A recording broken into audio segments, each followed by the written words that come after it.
Okay, that's up. I didn't mean to start so late. Oh well.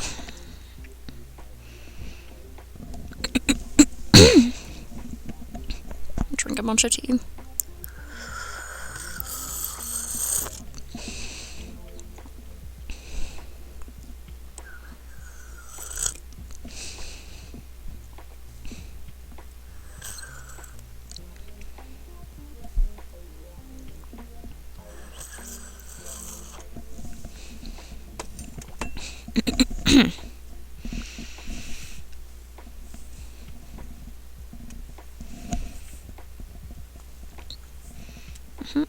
Oh, wait, I didn't hit... Wait, I didn't hit load. Hold on. Load. Yes. Okay. Okay.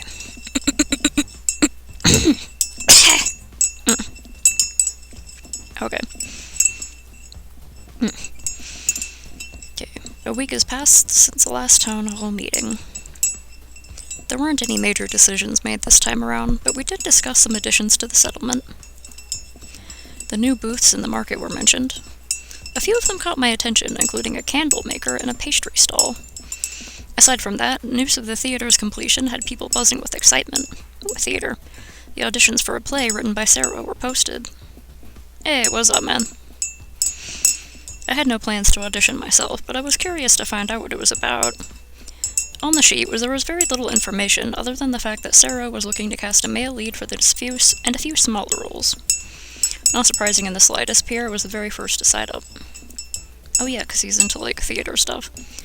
What I did find surprising was the fact that Sarah had decided she would not only write the play, but direct it and star in it.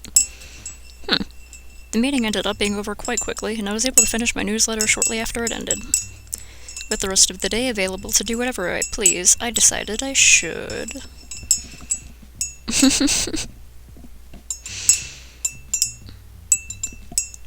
It looks like a filter where they have no nose. Visit Forge, go to my treatment, visit the market, stay home.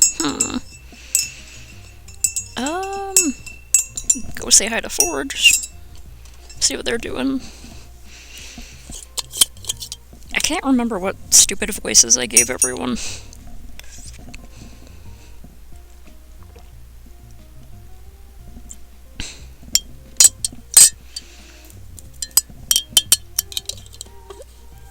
To stir my tea.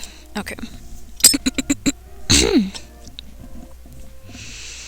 Let's go visit Forge. I decided to ask Forge for their help since my laptop began acting up recently. The door chimed and slid open as I approached. They were nowhere to be seen, but I heard their voice call out to me. I will be with you shortly. Okay, no rush. I walked further into the workshop, looking around for somewhere to have a seat while I waited.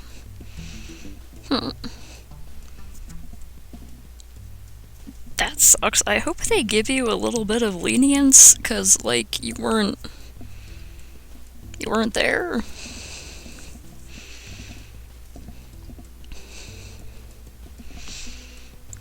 Oh, okay. If it was a holiday, does that mean everyone had a break? 'Cause, yeah, you were in treatment for a while. And then there was also the 1 week break, so... Did none of your teachers, reach out and be like, hey, we're gonna have an exam on this thing? Yeah, I hope they give you a fucking break because you were, in treatment and then there was a holiday, so... I feel like it would be very unfair to not give you time to at least make it up.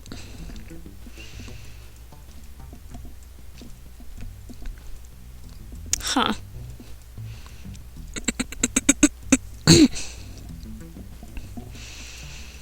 Well, damn, dude, good luck with that.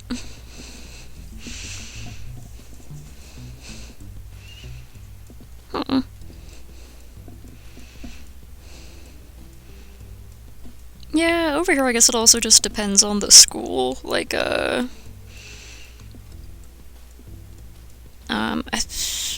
the teachers don't always try to find someone to reach out, but it kind of, depends on the teacher, really.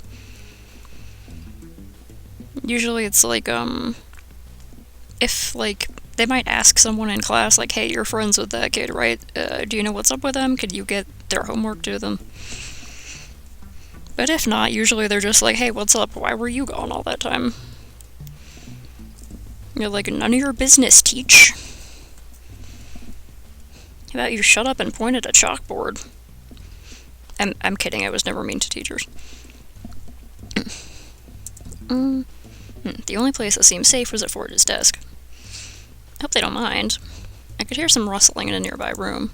It sounded like they were searching for a part and having no luck. I took the time I had alone in the room to get a closer look at the devices laying around. Some of the pieces seemed familiar. Oh, that sucks.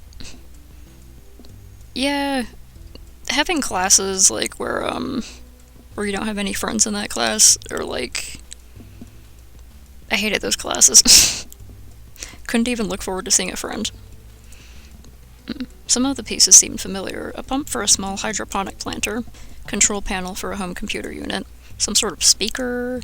On the table, there were a few different prosthetics in various stages of being worked on. I'd seen a few people around the settlement with missing limbs, so I assumed these were innovative adaptations Forge was working on. The rustling continued for a moment and then stopped. From the other room, I heard Forge emit a sighing sound. Do you need help with something? There was a beat of silence. Yes. Forge peeked out of a door at the end of the hall. In here. Their head disappeared back into the room and the door slid shut. I stood up from their desk and made my way through the cluttered hall. Forge ushered me in quickly and manually closed the door behind me. The room seemed to be a supply closet of some sort. It was quite cramped with the two of us in it. Yeah, the robots are like 7 feet tall or something, right? Is everything okay? Listen. We both fell silent. After a few seconds, I could hear something moving on one of the shelves. I tried to see what it was, but I was too short to peer onto the shelf. Yeah, this is a buff-ass robot. Friggin' 8-pack, giant pecs, giant deltoids having robot. What is it? Fern says it is a harmless mammal from your home planet. Stow away. Yes.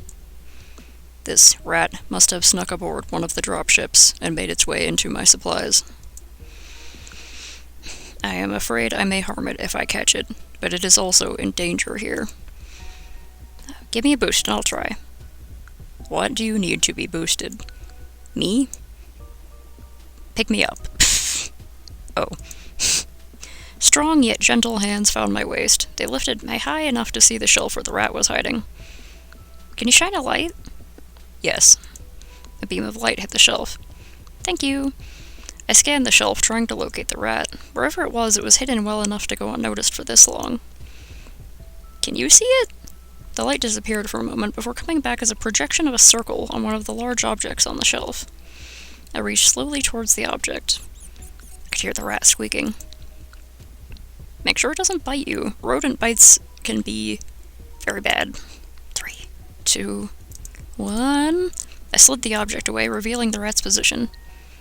It panicked. I panicked. Even Forge panicked, causing the light to flicker.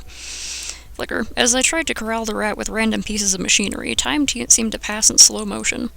I tried to jump over one in an effort to escape, but I was able to gently snag it out of the air. I got it. Oh my god. This ooh-woo frickin' rat. Forge carefully set me on the ground. The rat was clearly frightened, but made no attempt to bite me as I held it. This struck me as odd. Maybe it was someone's pet rat? Yeah, it could be a domesticated pet rat. Oh. It hasn't bit me. Fern told me they were harmless. I am sorry. I would not have asked for your help if I had known it may hurt you. It's fine. Let's put it somewhere safe. Forge fashioned a cage out of some of the bits and pieces in the closet. They brought it over to the desk and set it down so I could place the rat inside. I will call Fern to relocate this animal.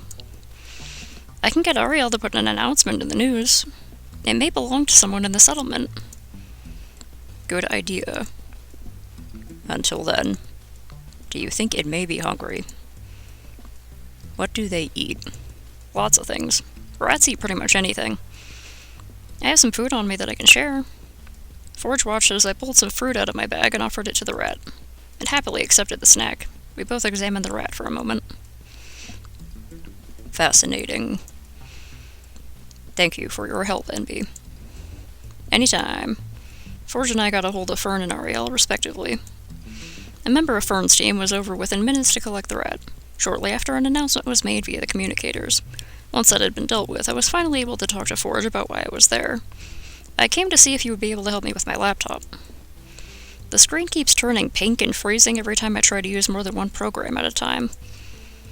I see. I know it's human technology, but if there's anything you can do, I will have a look. It is the least I can do for all of your help. I really appreciate it. I don't know what I'll do when this thing finally kicks the bucket. I mean, it's being held together by glue and duct tape at this point. Forge took the laptop from me and turned it over. Yes, I can see that. Literally glue and duct tape. I doubt it will ever be able to kick a bucket, but I will get it operational. It's a figure of speech. Oh. It means to die. Noted. Although, if you could make it into a robot like Homie, that would be pretty cool. Let us get it working again first, then we will see about adding legs. I didn't have the heart to tell them I was joking. I made a mental note to try to be as serious and to the point as I could manage for their sake. Yeah, Forge doesn't seem to have much of a sense of humor. You said it keeps freezing. Perhaps the temperature regulator is broken. Oh boy. I did not think these had that function. They don't. I meant, that was a joke. Aha, he does have a sense of humor. Oh. Forge looked over at me with what I imagined was their version of a smile. Zipper taught me that expression. It means to cease functions for a period of time. Yes, exactly. They turned back to the laptop. I will run a diagnostic scan, but from what I can tell, this computer is outdated, plain and simple. Any idea how long the scan will take? I am done. Oh, that was fast. What's wrong with it? Well... Okay, what isn't wrong with it? The keyboard is in good shape. Great. Is there anything you can do? It will take some time, as I will have to fabricate and install new parts. Hopefully, it will come back online.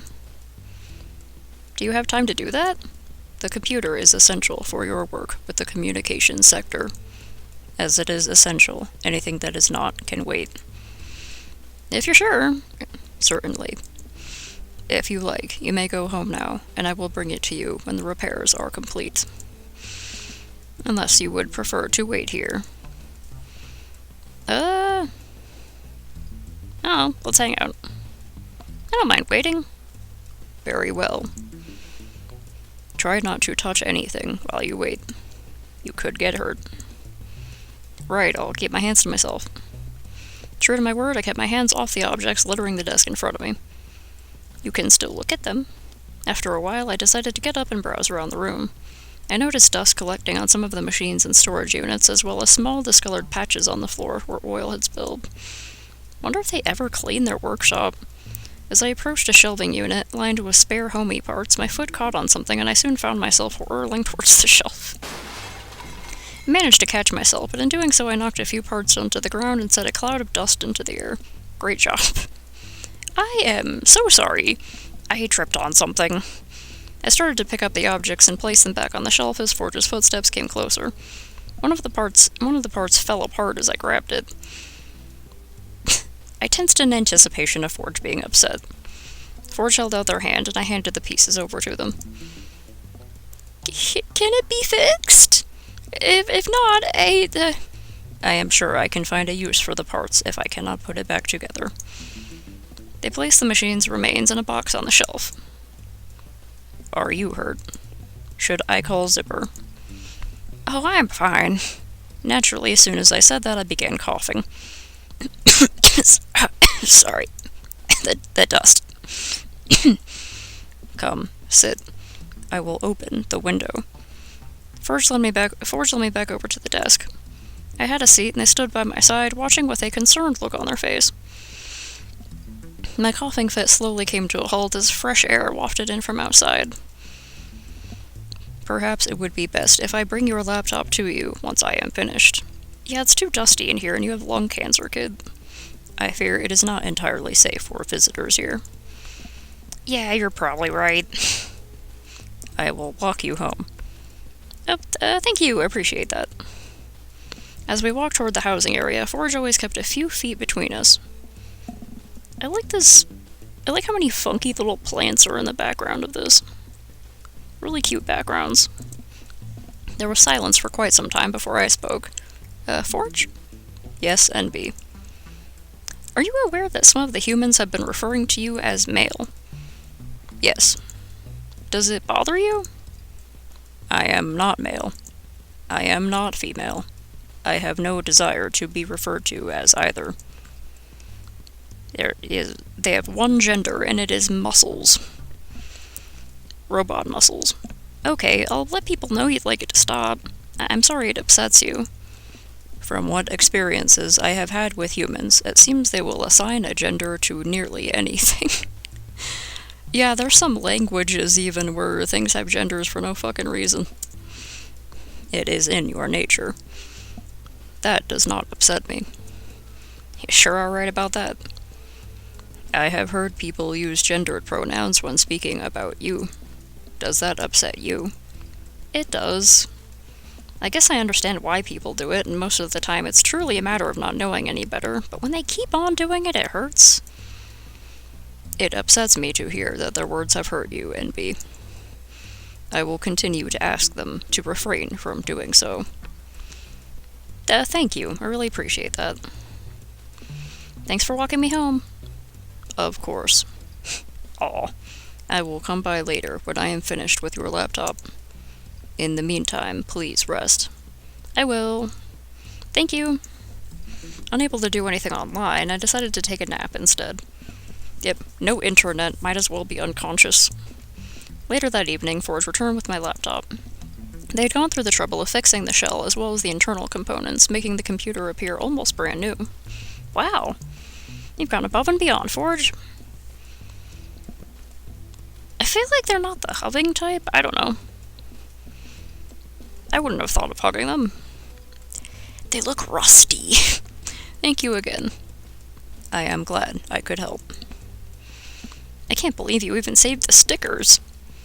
Of course. I figured they held some emotional significance. They do. They remind me of people who are dear to me. Thank you. If there are any further issues, do not hesitate to call. I'll call right away. Good.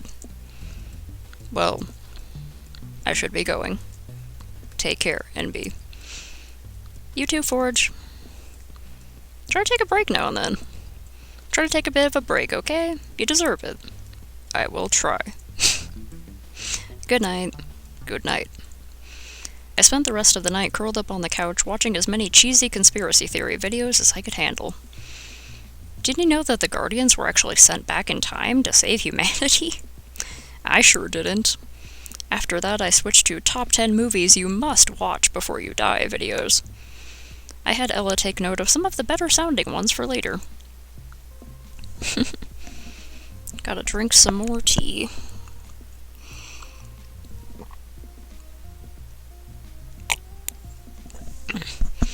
Yeah, like how the robots are all non-binary because they're like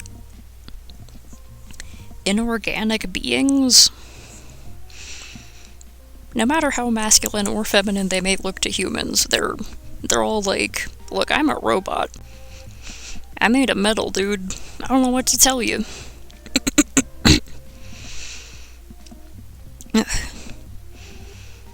Blog post regarding the Guardians. My conversations with Zipper and others have given me a lot of insight on the Guardians. It seems that they themselves, like humans, don't know the exact circumstances that led to their creation. However, it is popular belief among them that some precursor species may have built them in order to spread peace and prosperity throughout the universe. Others believe they were formed by scrap metal being infused with a soul. I prefer the former theory to the latter. I have received many questions about them, and I figured I would try to answer as many as I can tonight, so here goes. How are they born? According to Zipper, they were constructed using scrap metal from spacecraft satellites and the like. Okay, that would explain why they all look so different. Sometimes they even utilize pieces of their deceased. A consciousness is then uploaded into this form. Soon after, a mentor is selected to raise and teach them the skills necessary for their field. Are they immortal? No, they live much longer than humans, but eventually they will pass away. It seems to have more to do with their light, a celestial power source, fading, than their bodies breaking down.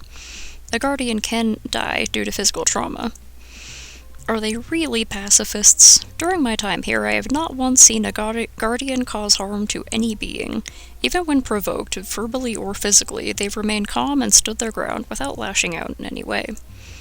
They have even engineered ways of producing meat without harming any animals. I honestly believe that they are incapable of causing harm. What do they want from us? All they seem to want is to help humanity thrive for millennia to come. They have seen what we have done to our planet and to each other, but they think we deserve a second chance. From what I have been told, their plan is to use this first group as a sort of testing phase. They will see how we interact with each other in our new environment before implementing a larger-scale rehoming. They have also been paying close attention to how we have adapted to their technology and are making adjustments daily to help make this a new start a smooth one. Their goal is to rehome as many humans as possible, while training us to make as little of an impact on Neoterra as possible. Eventually, they plan to leave us mostly to our own devices, checking up on us from time to time. Why are they helping us?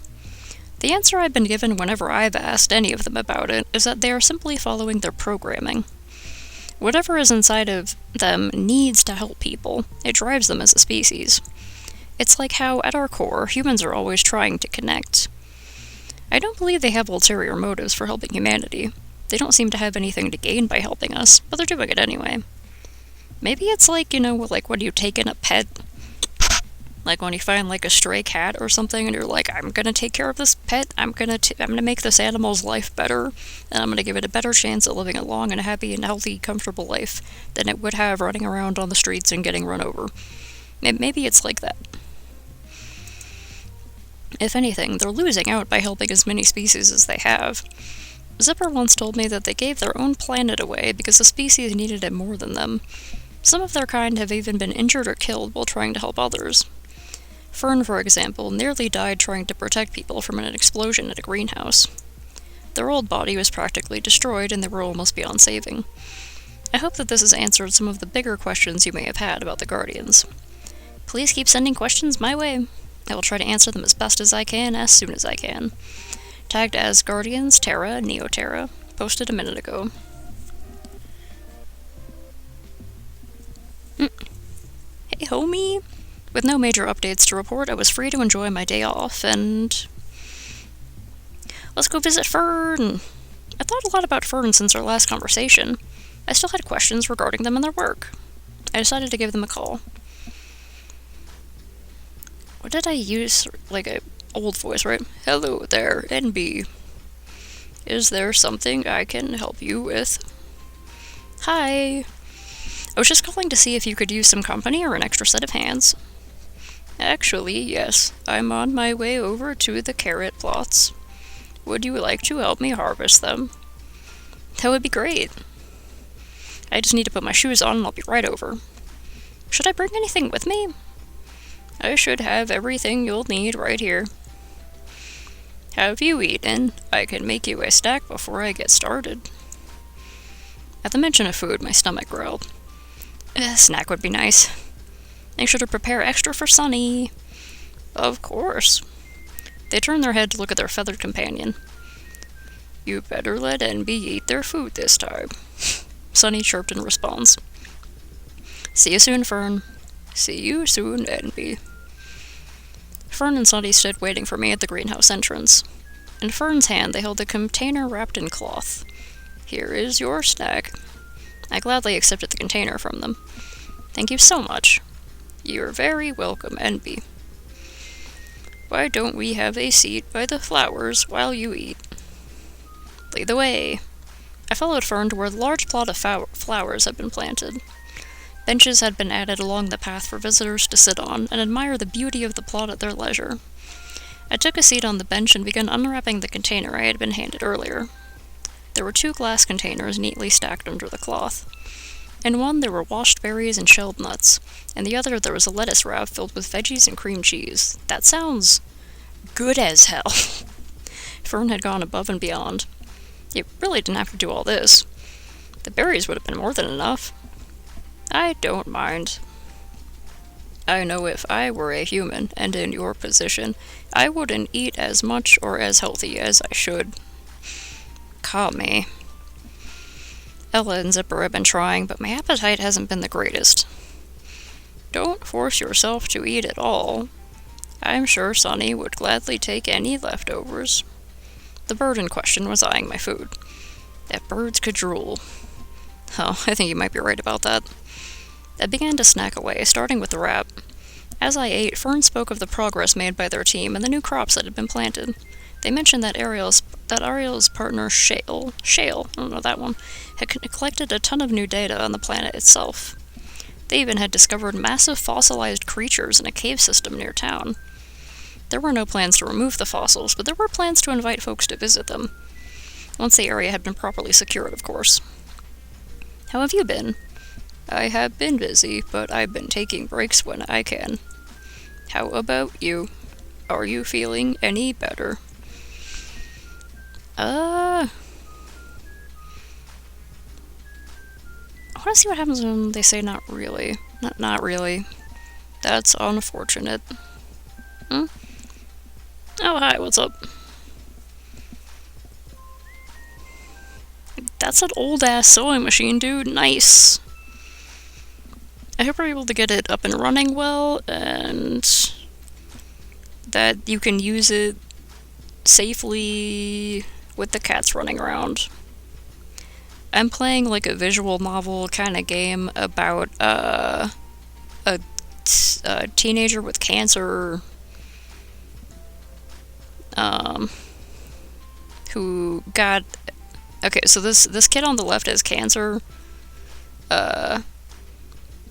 and this robot on the right is one of the robots from a species of these, like, inorganic creatures that are like souls harnessed in machinery, who decided to come to Earth and take 300 people who were either sick or like mentally sick or otherwise fucked up or like homeless or something, and they want to bring them to a new colony on a different planet that's very similar to Earth to try to get them to make a better society. It's a fun little game. You're gonna name the sewing machine Biddy? I mean, it is an old biddy. Anyway, that's why I'm doing corny voices, is because there's different characters in this game, and I like to do corny voices, so that's what I'm doing. I gotta drink more tea.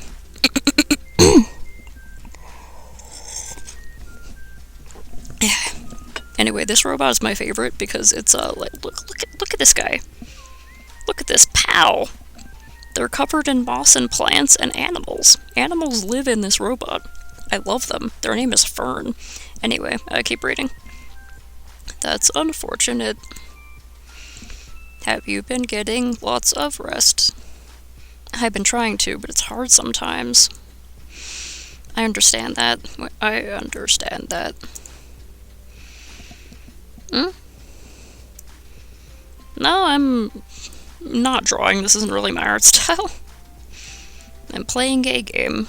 It's called Ace in Space. I have a very hard time remaining idle. I have so little time left and so much I would like to accomplish. But I know that if I continue to work non-stop, my body will suffer more and my time will go by a lot faster. That's a good point. Maybe I should try to take it easy. Not too easy, though. Make sure you're still enjoying your time. Of course. A nap every now and again won't hurt, though, right? Right. I wasn't able to finish all of the food Fern had made for me. As we both suspected, Sonny was more than delighted to be presented with the leftover berries. As the carrot plots, Fern passed me a pair of human-sized gloves and a basket. Any carrot that didn't meet their standard of quality was consumed in order to be converted into compost. After some time, we had successfully harvested a majority of the mature carrots, and I was feeling exhausted. Fern offered to carry me home, but I declined, not wanting to keep them from their work any longer than I had already. "Before you go, I wanted to give you something." "Oh? Wait here, I will be right back." Moments later, Fern returned with a small basket of berries in their hand and a single flower tied to the handle. Oh! The flower resembled lavender, but was deep blue in color. "Here." Fern held the basket out to me. "I wanted to give you this as thanks for all your help today." "There's no need to thank me. I just wanted to spend more time with you." I accepted the basket and brought it closer to my face so I could smell the flower attached. "That is blue salvia from Earth. I thought you might like it." "It's beautiful." "Thank you, Fern." "You're very welcome, Enby. I look forward to seeing you again soon." "Likewise. Take care." "You as well." "Good morning, Enby." "Oh, what day is it?" "Today is Thursday, February the 14th. "Already? Wow." "Do you have any ideas for your breakfast this morning?" "Something sweet." "Coming right up." I've never really been a big fan of Valentine's Day. Well, that's a lie. I like the idea a day to spend time with a partner, but that idea had been ruined by the over-sexualization of the holiday. Seriously. The pressure of finding a partner for the holiday was also increasing as I got older. Discounted chocolate the next day was almost enough to make up for it, though. Discount Chocolate Day is one of my favorite holidays. I want my voice for Ella the Housebot. I hadn't put much thought into what I wanted to do for Valentine's Day this year. Normally I would stay home and watch cheesy romance movies or go out and do something by myself. Stay home or do something.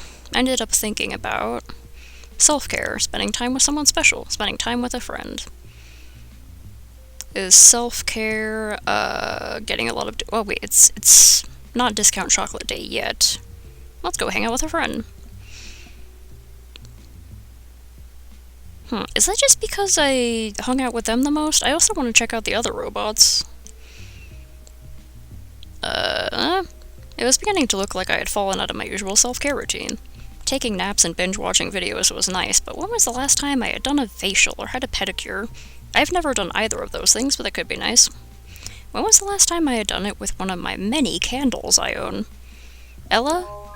Yes, Enby. I was thinking of having a spa day. Could you help me? Of course. What do you need?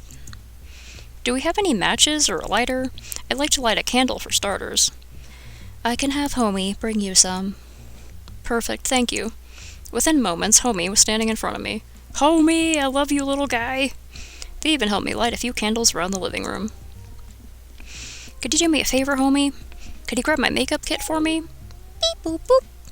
They returned quickly with the bag in their hands. Thanks. Beep-doop-beep-doop. I fucking love you, Homie, you're the best. Is there anything else we can help you with? Do you know any recipes for face masks? With access to the internet, I can learn any recipe you would like. What kind of face mask would you like to try? I've been breaking out again. Could you find one that might be good for acne? Of course. Done. I will prepare it for you now. In the meantime, would you like some help with your nails? Oh, that would be nice. You relax now, Enby. Homie and I will take care of you. I chose a color for my toenails and passed the bottle down to Homie. Their little hands delicately yet deftly went about painting my nails. Aww. Before they were able to finish the first foot, Ella had them grab the bowl of face mask and a mirror for me to apply it with. While Homie went back to my nails and began to apply the mask. This smells delicious. What is it? It is a mixture of ground oatmeal, honey, lemon, and cinnamon. If any of it begins to drip, you can eat it. Oh, perfect. It is recommended that you keep it on for about 20 minutes. I will set a timer for you. Thanks. By the time the 20 minutes were up, my nails were dry and therefore safe for me to walk again. My skin felt refreshed and looked less red than before.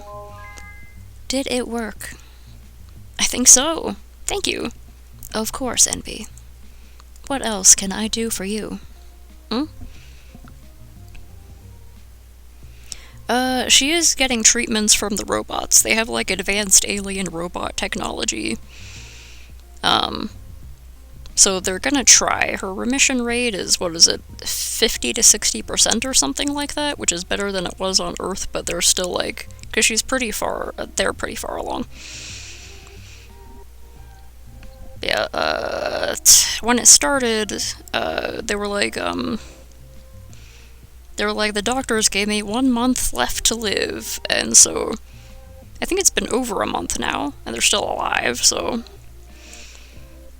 Can you keep an eye on the candles for me while I go outside for a few minutes? I can do that for you. I can do that for you. While the weather was quite mild, I decided it might be best to put socks and a beanie on before stepping outside. The gentle breeze was a welcome sensation against my skin, as was the bit of sun shining through the trees. I had a seat on the grass, legs crossed, back straight. Both Sarah and Zipper had mentioned a breathing exercise they wanted me to try. Square breathing, they called it. Oh yeah, that's the breathe in, hold, breathe out, hold, right? I thought I'd give it a shot. In, 2, 3, 4. Hold, 2, 3, 4. Out, 2, 3, 4. Hold, 2, 3, 4. If it helps, imagine a square object. Start with one corner. As you breathe in, bring your focus to the second. As you hold your breath, move on to the third. Follow the corners as you cycle through your breaths. Up, 2, 3, 4. Right, 2, 3, 4. Down, 2, 3, 4. Left, 2, 3, 4. As you reach each step, think of something positive. Choose phrases that are 4 syllables to help you keep track of time. Glad I remember some of these voices. The sun is warm. Today was good. I can fight this. I won't give up. I could already tell that I wasn't going to be able to handle 4-second exhales for too long, so I decided to try 3 instead. I work hard. I am smart. I am proud. I am loved. I only managed to follow the exercise for a few minutes before I started to get a little dizzy and had to stop. I spent a little while enjoying the remaining sunlight after my dizziness subsided. Yeah, they have lung cancer, so the breathing capacity is a bit weird. Welcome home, NB. I hope you enjoyed the sunshine. It did. Would you like me to prepare you some tea while I work on dinner? That would be lovely, thank you. I tried to keep myself unplugged for the rest of the day, but ultimately ended up sitting on the couch fooling around on my laptop later on. I wrote for a while with the TV on for background noise. No one will ever read what I wrote. It was just thoughts and feelings I wanted to get out to promptly send to the trash bin. I shifted my gaze to the rom-com playing on the TV. I had no idea what the plot was, as I'd only been half watching, but I thought I would finish it anyway. Well, try to finish it at least. At some point during the finale, I could no longer fight the urge to shut my eyes.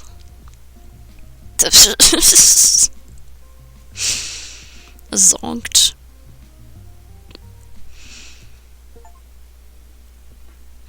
Spa day. I'll drink more tea.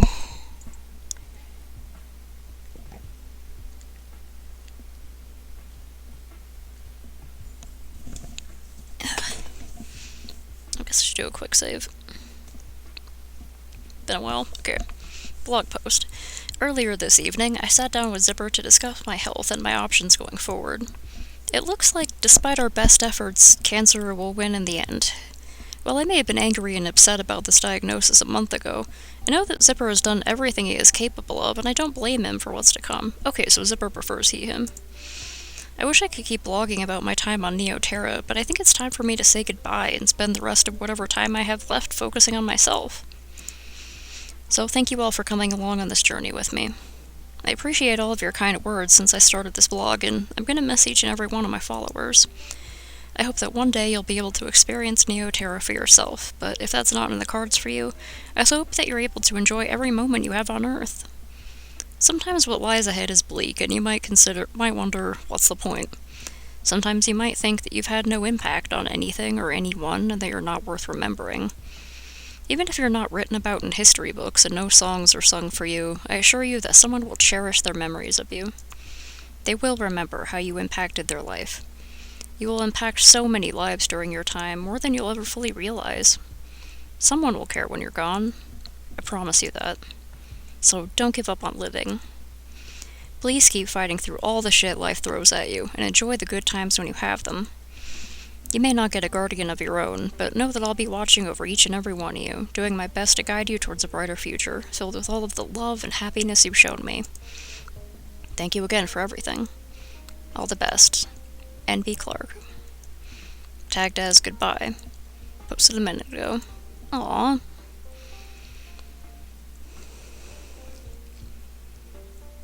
Oh, damn. Blog post on April 12th, 2019. Okay, so this is from 2019. N.B. Clark passed away at the age of 19. N.B. Clark was born on November 2nd, 1999 in Hillsborough, British Columbia to Evelyn and Robert Glenn Clark.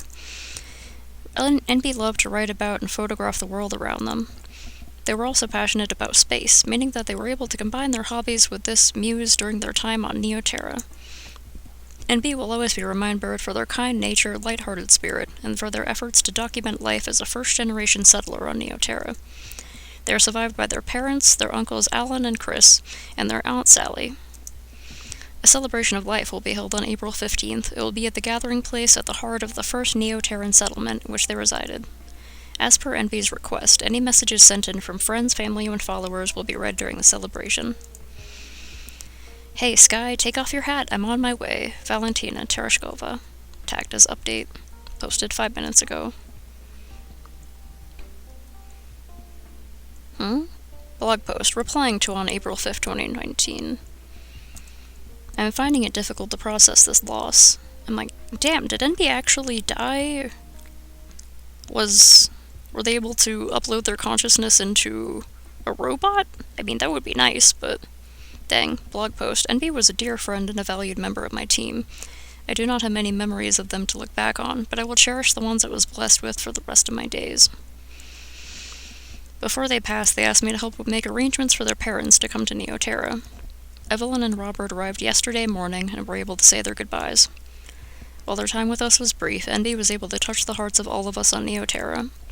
We anticipate that every person in the settlement will be present during NB's celebration of life. Arrangements have also been made to have more members of their family brought to Neoterra. If you would like to send a message to be read at the celebration, please feel free to contact me through this blog or through the communications sector. Ariel. Oh, that was Ariel. Okay. Chief Officer of Communications. Unit 11, Neoterra, Uridian System. Tagged as update. Posted a minute ago.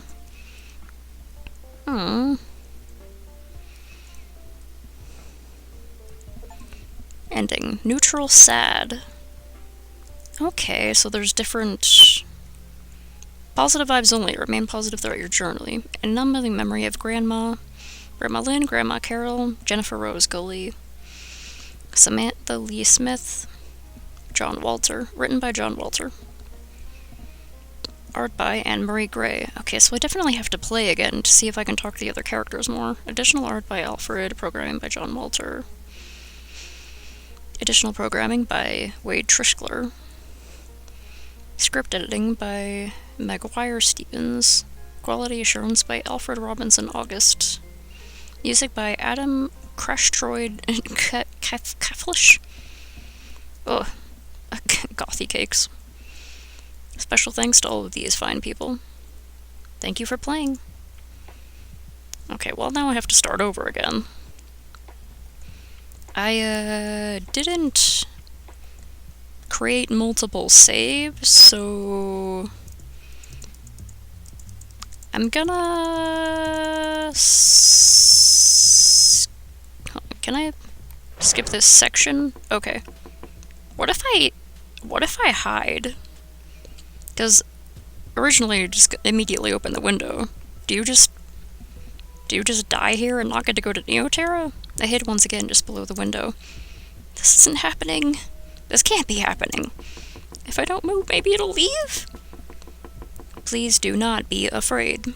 I just want to speak with you. Despite being terrified of what stood outside my home, I decided to see what it wanted. My whole body shook as I reached to open the window. Hello? Are you Adrian Clark? It knows my name. How the hell does it? Adrian Clark, also known as an ace in space on the World Wide Web. Yes, that's me. The robot seemed relieved. Hello, Adrian. I have been looking forward to meeting you. Meeting me? Okay, this seems pretty similar to how it was before. Okay. What happens if we stay? It was incredibly tempting to accept the robot's offer, but in the end, I had to refuse. I appreciate the offer, but I would like to spend the rest of my life here on Earth. Oh, I see. Are you certain? Okay, what happens if we just decide to stay here? Yes, I'm sure. Very well, I understand. Farewell, Adrian. Farewell? Farewell, Zipper. My name is Zipper. Farewell, Zipper. Please help as many people as you can. Of course. I wish you peace for the rest of your days. Thank you. The robot turned around and went back the way it had come. Good luck, Zipper. Ending. No thanks. See you, Space Cat Boy. Okay, then go back and accept it. I'll go with you. Alright. So yeah, same thing. What if we don't ask questions? Person camera. Grab my suitcase off in bed after I double-checked I had everything. Ready to go. Guess I just want to leave a note for my parents. Okay.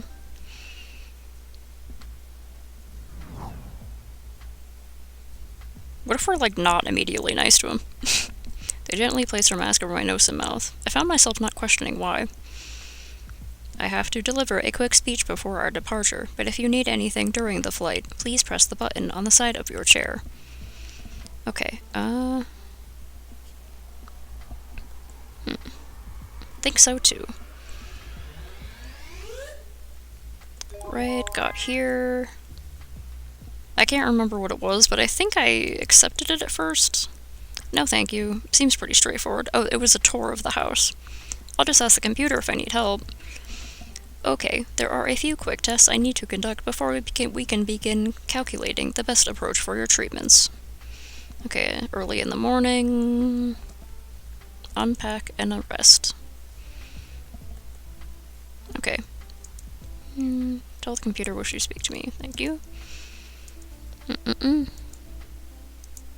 dreams. Oh, okay. So this is like a part I haven't read before. The unit was a modest one-bed, one-bath apartment. It's pretty similar to the other one. The computer explained that most were edible and supposedly quite delicious. Once everything had been put away and I had finished looking around, I took a seat at my bed. Right, computer? Yes, Adrian. Do you have a name? No. May I name you? Of course. Oh yeah, ELA, so... Ella... Whoa.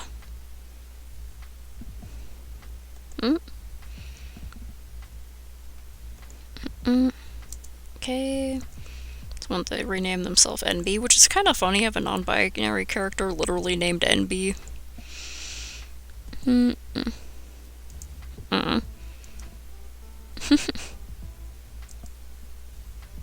Oh, right. Asking questions about them.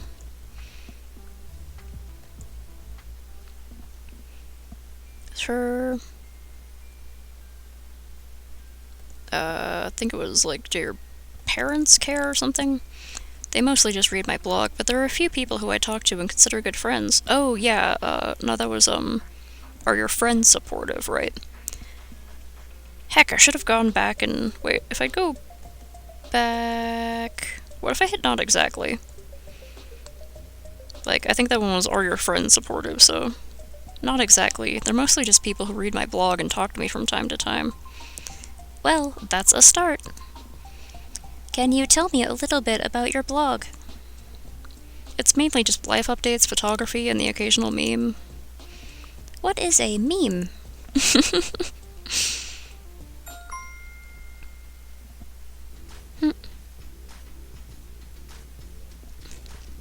What if I say I'm not much of a hiker? I'm not much of a hiker. That's understandable. Glance at my list of questions. Okay, so it's just like small things that adjust, I guess, when you hang out or whatever.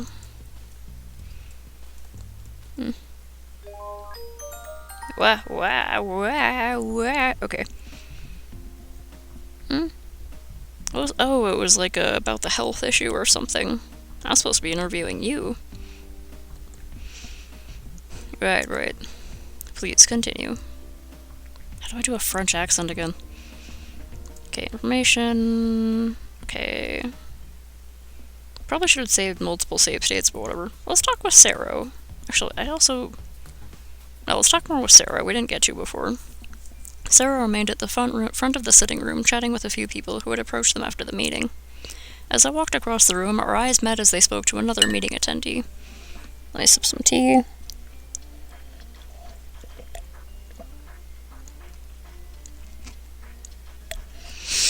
A lot of talking in this. I stood aside and waited for them to speak to me. I was hoping you would make it. What kind of journalist would I be if I missed this meeting? Saro made a sound like a laugh. You're right. Are we still on for our appointment today? Yes, I was thinking we could walk to your office together. Oh! I would love to.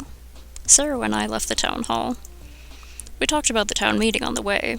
They seemed genuinely pleased with our progress as the new inhabitants of Neoterra.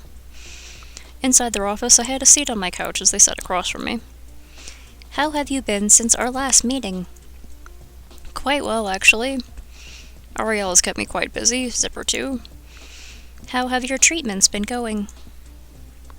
I don't know if we made much progress, but I feel okay considering.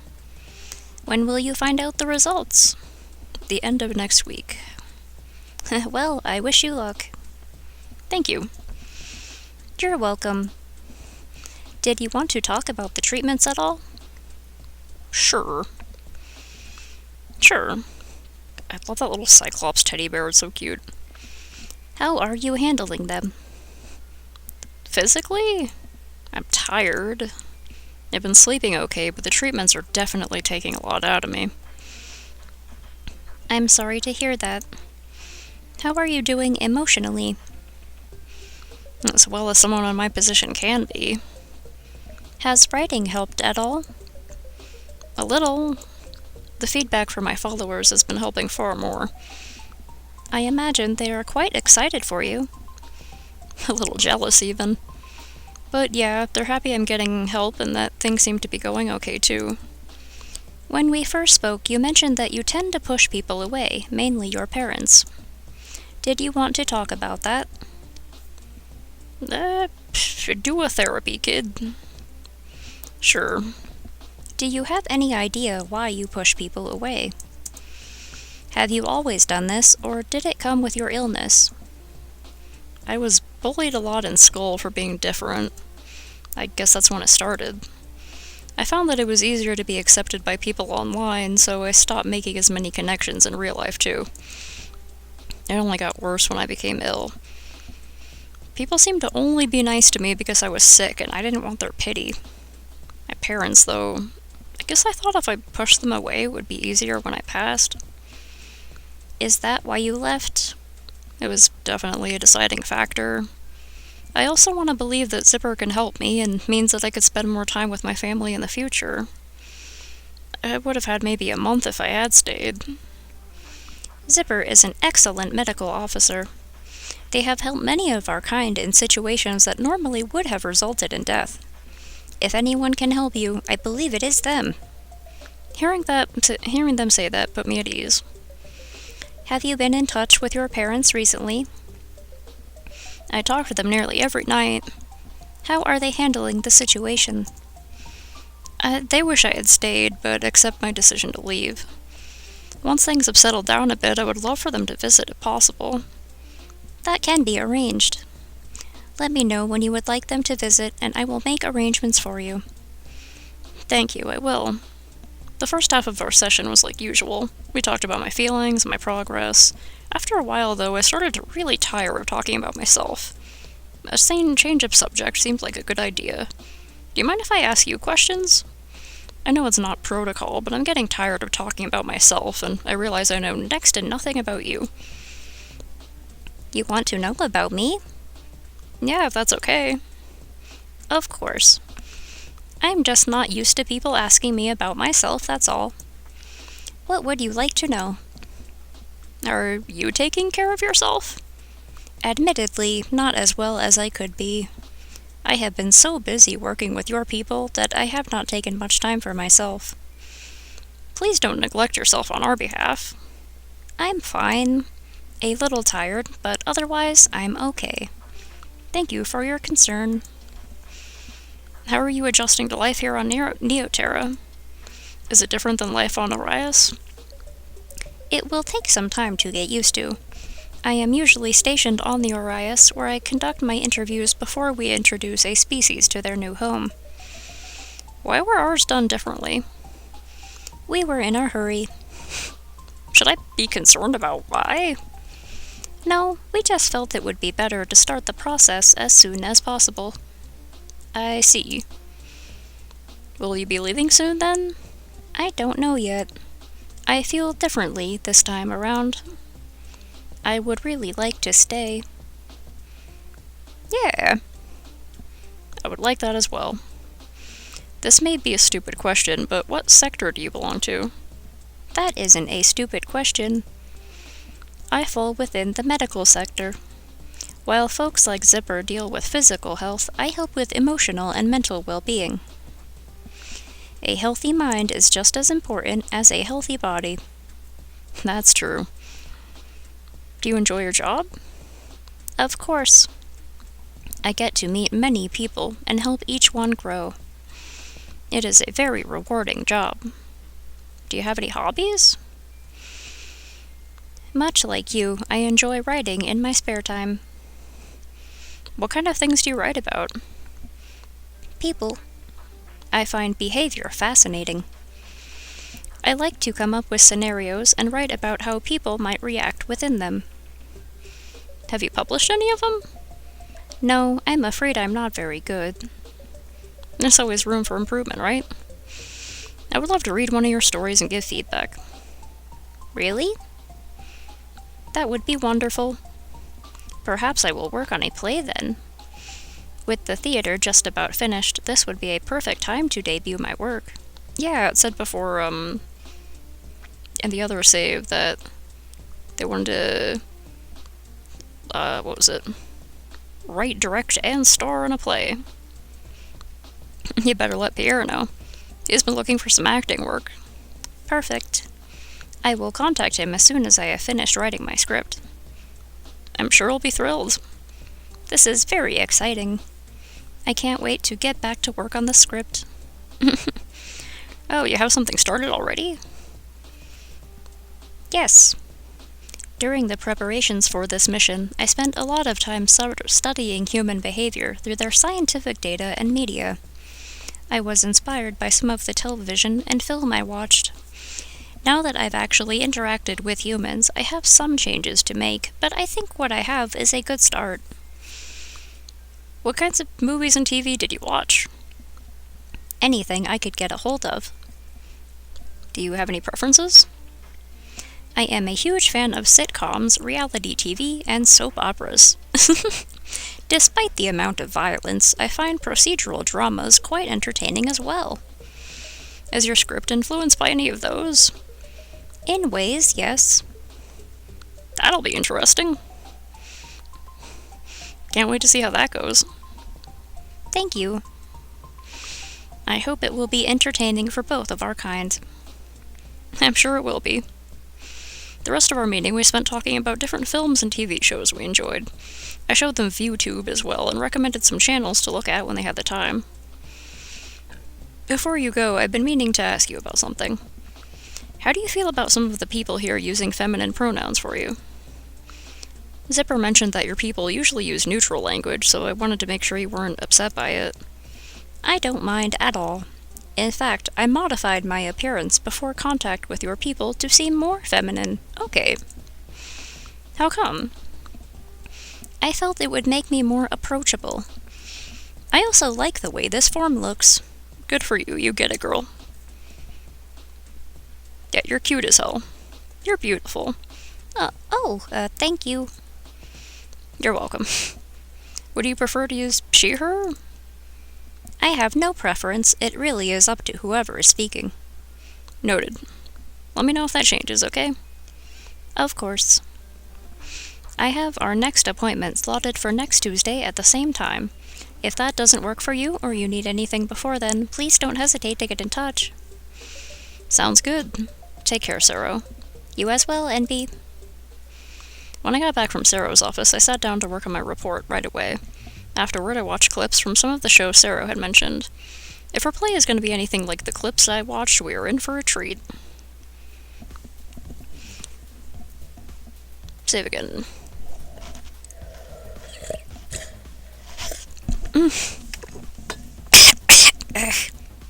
Accidentally tried to inhale my tea. Okay. Blog post: a week has passed since that last town hall meeting. There weren't any major decisions made this time around, but we did discuss some additions to the settlement. The new booths in the market were mentioned. A few of them caught my attention, including a candle maker and a pastry stall. Okay. This is the same as the last time. Visit Forge, go to my treatment, visit the market, stay home. Let's go to treatment. Yeah, woohoo! Good to visit Zipper again. I let Zipper know I would be coming in for a treatment that day. They were looking over some results when I arrived at their lab. Hello, NB, please make yourself comfortable. Like usual, I sat down on the bed closest to Zipper's station. They turned to look at me as they typed away. How was the meeting today? Boring, but that was expected. Zipper chuckled. I take it you are not interested in politics. Can't say I am. I can understand that. I am not one for it myself. They had finished what they were typing at that point, and had gotten up to sit next to me. How are you feeling? Any changes? I'm sleeping better. That is good. Anything else? Side effects? Food still tastes weird sometimes, but that's nothing new. I'm still getting nauseous. Any vomiting? No, the medication you gave me is still working. I'm glad to hear that. Are you ready to proceed with today's treatment? Yes. Great. Let me grab you your pre-meds. Zipper stood up and walked over to a cabinet on the wall. They rummaged around for a moment before returning to my side. Here. Would you like some water as well, or would you like to try some fruit juice this time? Juice, please. They placed a small vial in front of me and went to retrieve the small glass of juice to wash the medication down with. They returned, handed me the glass, and went about setting up the machinery for my treatment. Would you like for me to sit with you again? Sure. Let's hang out, if you don't mind. Not at all. They sat back down in the chair beside me. Shortly after, the arm on the machine started to work its way around me. I could feel a slight tingle where the laser guide was focused. Zipper watched me in silence for a few moments, likely running scans of my vital signs. My heart rate was definitely elevated, and they seemed to notice. What do you need? Can we talk? It'll help keep my mind off the machine. What would you like to talk about? Can I ask more about your people? Of course. What more would you like to know? Do you know how you came to be? Not exactly. There are a couple of theories. One is that our ancestors were scrap metal who gained a soul of some kind, or light. However, most have come to agree that we were created by an ancient race to spread their message of hope and peace to others in the universe. Is that what you believe? Yes, I like to believe we were created with a purpose and not by accident. That's fair. Have you always been a pacifist species? Yes. Even when confronted with violence on other planets, we have never resorted to retaliation. Was there violence on Earth? Most of your people did not feel threatened by our presence once we had explained our intent. There were some who did not wish to hear our message. Injuries were minimal. I believe Ariel received the most damage. Oh no! Is that what happened? Oh, I didn't realize that was from Earth. They haven't really seemed bothered by it. Yes, most of the damage sustained was superficial. This is why they have put off repairs. They're too focused on their work?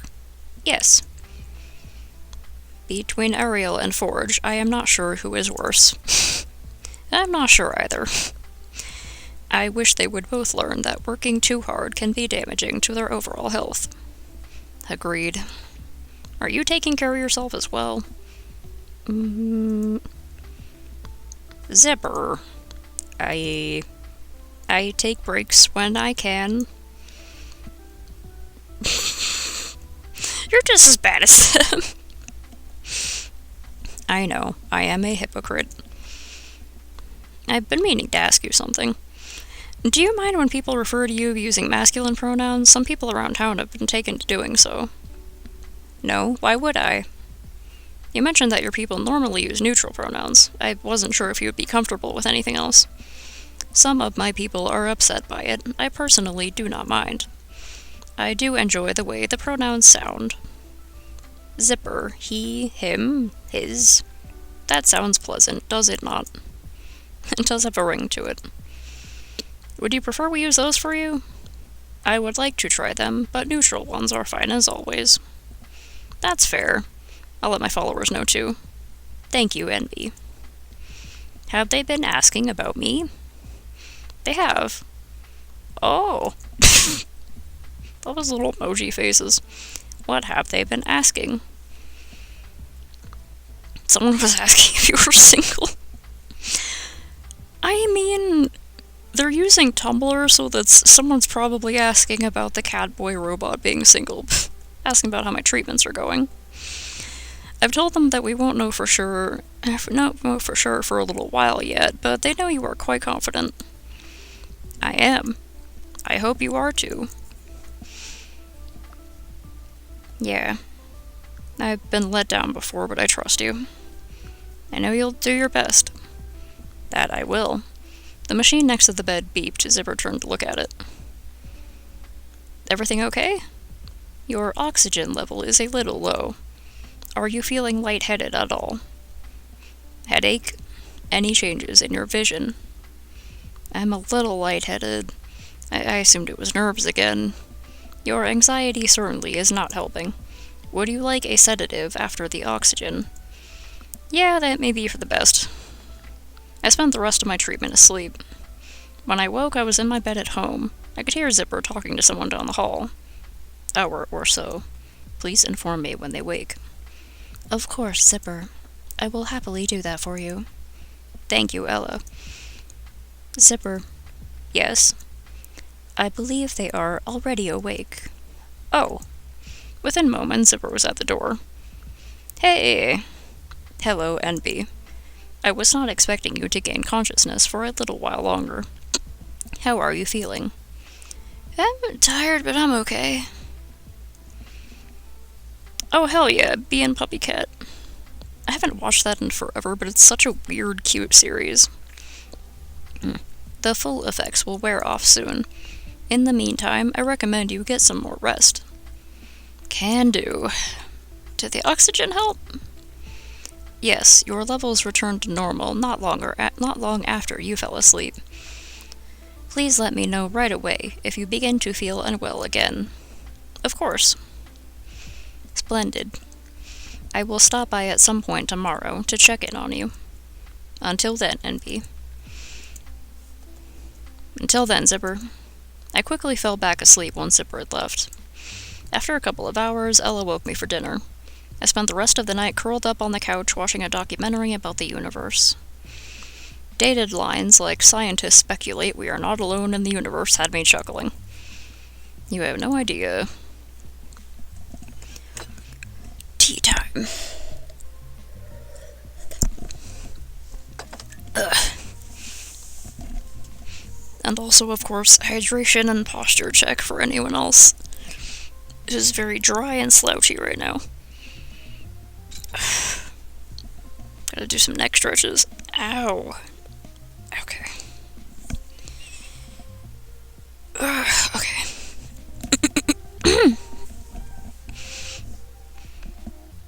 Okay, I saw this before. Ah, there we go. Ariel, for example, was attacked while on Earth. While they only sustained minor injuries, they had been attacked simply searching for someone to bring here to Neoterra.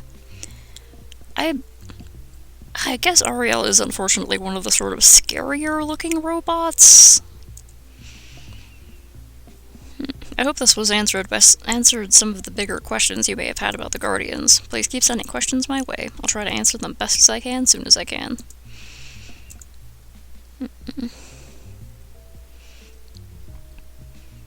With no major updates to report, I was free to enjoy my day off, and... Is it Sero? Is it Zipper? I don't know, I like both of them a lot. I'm gonna go try to check up on various people. I decided to call Sero to see what she was up to. NB, hi! What can I do for you? I was just calling to see if you had some free time for company. Oh. You would like to hang out with me? Yeah. Is that okay? If that's not appropriate, I understand. I'm not exactly sure how it works in our situation. I'm aware that humans aren't typically friends with their counselors. I think as long as we respect each other's boundaries, there shouldn't be any issues with us spending time together outside of my office. Right, I agree. Perfect. As for company, I was just about to take a break from writing. If you don't mind, I think it would be better for me to visit you at your home. That way we can hang out and keep it separate from our regular meetings. I think that's a great idea. You can make your way over whenever you're ready. I will see you soon then. After we both got settled in my living room, our conversation gravitated towards Sero's writing. She had been working hard on her script and was quite secretive about it. You'll have to audition for a role if you want to know more before the preview. As much as I would love that, I am an atrocious actor. Oh, I'm sure you're not that bad. Thank you, but I think it's better for everyone involved if I show my support from the audience. That's fair. The audience is a very important role in itself. Well, yeah. That's true. How is the production going? I imagine Pierre has been giving it his all.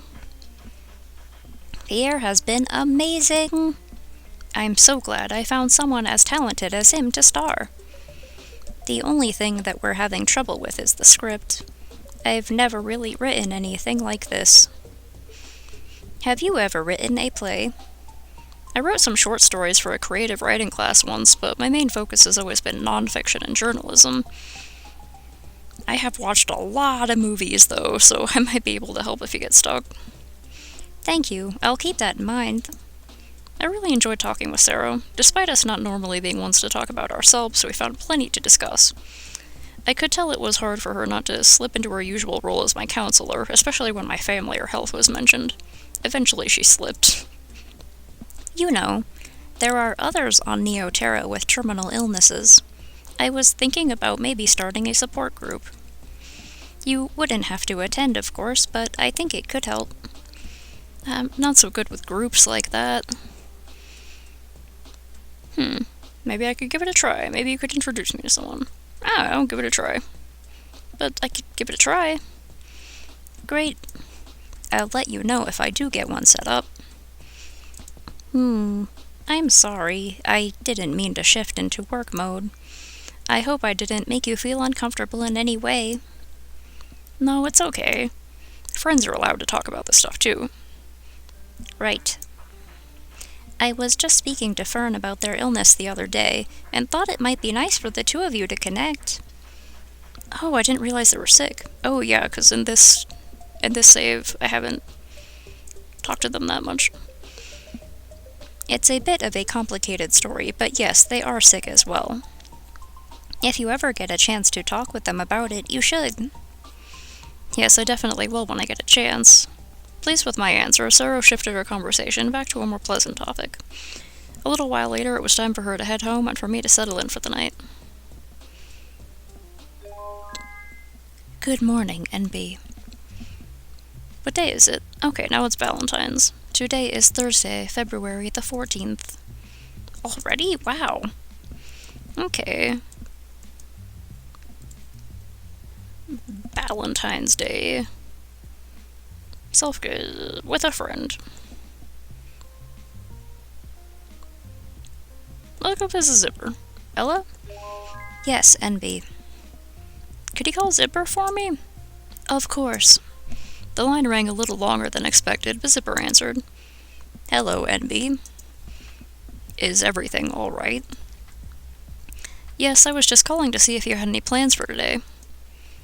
Oh, I see. I am currently spending time with Forge. I could tell. It sounded like he was in Forge's workshop. Working?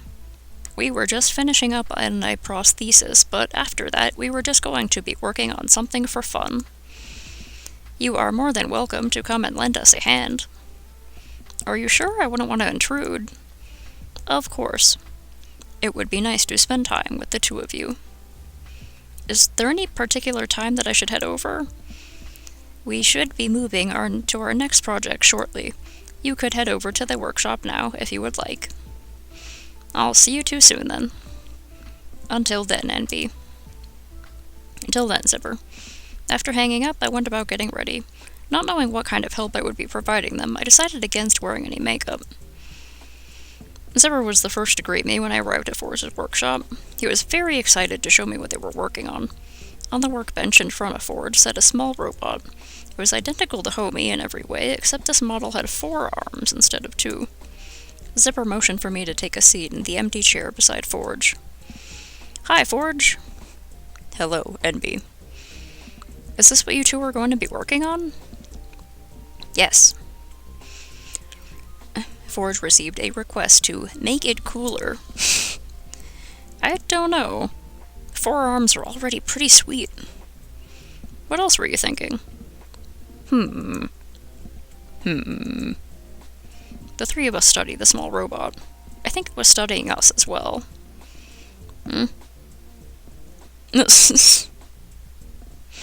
Maybe flames? That could be quite dangerous in the wrong hands. Painted flames, like decals. Yeah, they have these silly little robots. I took my phone out of my pocket and did a quick search for the image I had in my head.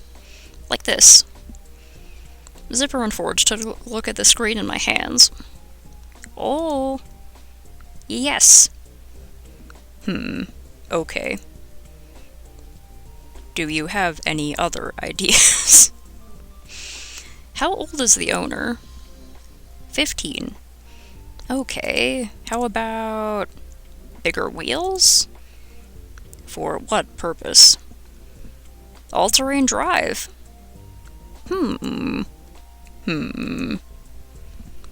It could accompany them on all sorts of adventures that way, and they could race it like a remote-controlled car. Those are quite popular on Earth. Interesting. Zipper looked at the robot. What do you think about that? Would you like to race with your human? Very well. We will have to put you into maintenance mode if that is alright, little one. Oh. I watched as Forge and Zipper began working on the upgrades. Once the robot was put into standby, they started to carefully remove panels and pieces. Zipper took the lead, his hands steady and precise as expected from someone in the medical field. Forge guided Zipper, telling him exactly which pieces to remove and wires to disconnect. The two made quite the team. We can still talk while we work, Envy. Oh, yeah, right. This is just very cool to watch. The two of you seem like such great friends. How exactly did you meet? Our mentors were old friends and introduced us. You've always been close since then? Yes. We have also been fortunate enough to be assigned to the same unit. That is usually something only married couples are guaranteed. Someday, our luck may run out. We can always get married then. Aw. Oh, I didn't realize the two of you were a couple. Oh, no, it is not like that. Our people celebrate marriages between close friends as well as romantic partners. Based, as the kids say. That's really cool. Do the two of you think you'll ever get married then? Perhaps someday. We will see. You have been by my side for nearly a century, Forge. It is about time you accept the fact that you are stuck with me. Zipper playfully bumped shoulders with Forge. Aww. Oh, hell yeah, they're painting flames on it. Once the majority of upgrades were complete, it was time to reassemble the robot. I suggested changing up the color scheme, which resulted in Forge giving the metal plates a quick coat of black paint. As they finished with one of the side plates, I was handed a brush and paints to add the finishing touches. I was not confident in my artistic abilities whatsoever, but I think I did a pretty good job with the flames. You did great. Zipper and Forge seem impressed at least. Well, time for me to get some rest. You two should think about doing the same. I agree. Thank you for your help, NB. Yes, thank you. Your input was valuable. Thanks for letting me help. If you two ever want to hang out again, feel free to call. Maybe the three of us could watch a movie together or something next time. I would like that very much. I suppose that could be fun. Perfect. I'll make a list of movies you two would like. I think you two would like. Until then, NB. Until then. Aww. Oh, his head is on the shelf? I didn't even see that. The next afternoon, I received a video message from Zipper. It had been sent quite late at night. The video showed the upgraded robot racing around the interior of Forge's workshop. Oh my god, that is a grr. Somehow I didn't realize that was a grr. I was mostly looking at these little round ones, being like, oh, those look like something out of Hollow Knight. The video showed the upgraded robot racing around the interior of Forge's workshop. Look at them go. Zipper was full of laughter as he watched. At one point, I think I even heard Forge laugh. It was nice to see the two unwinding and enjoying themselves. Hey, homie? No. Yeah, Marvin. 'Cause I thought the other one was familiar. Do you think we could get you some upgrades as well? Homie responded with a happy chime and did a quick twirl.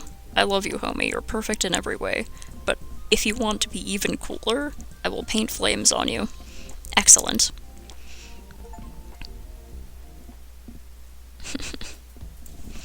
Gotta sip some tea.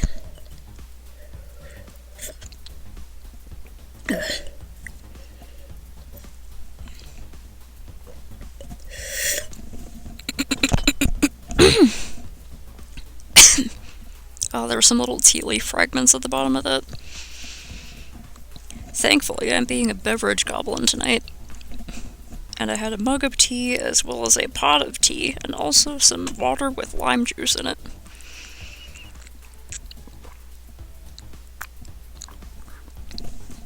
Because last time I was playing this 2 days ago, I made my throat sore from talking so much. Ugh, okay. Blog post. Earlier this evening, I sat down with Zipper to discuss my health and my options going forward. He believes the treatments are progressing positively, and that I should remain optimistic. I know better than to assume that I'm cured and everything is going to be perfect from here on out, but I can't help but feel a little relieved knowing that I may actually get more time to live now that I've remembered how. Okay, so instead of dying right after Valentine's Day, or not right after, but you know, instead of just like going right to the death post right after Valentine's Day, It seems like there may be hope. Things seem to be settling down quite a bit on Neoterra, so I think I'm going to take some time off from this blog. I'm not exactly sure what the future holds, but I know that this isn't goodbye. I'm not done yet, I still have some fight left in me. While I'm away, I may post little updates here and there, but my plan is to enjoy some time away from the computer. Feel free to send me questions in the meantime, I'll still answer someone I can. In the event that something happens to me and I'm unable to update this blog, I want to say that I appreciate the time you have all spent keeping up with me and my journey so far. All of the love and support you have sent my way has always been there helping me along, more than you even know. I know that there is a chance that you and I may never meet, but I want you to know that I consider you a dear friend. I hope one day you're able to experience Neoterra for yourself. It is a beautiful place of limitless possibilities. But if you're not one for travel, I hope you're able to experience all that Earth has to offer. Go out and make some memories. Watch a cheesy movie with a friend. Surprise a loved one with a picnic. Treat yourself to that dessert you've been drooling over. Maybe sell your belongings and backpack through Europe. I hear the weather isn't so terrible in France right now. Whatever you do, don't give up on yourself. I know I'll be cheering you on from way up here. Tagged as update. See ya. Posted a minute ago. Okay. Okay. Another blog post, folks. I have some more exciting news for you all. Today, Zipper and Forge announced that they plan to solidify their lifelong friendship with an official bonding ceremony. That's cute as fuck, dude. Hell yeah. They have asked me to help plan the event and give it a little human touch. I cannot wait. Tagged as update a minute ago. Oh. That's cute. Okay.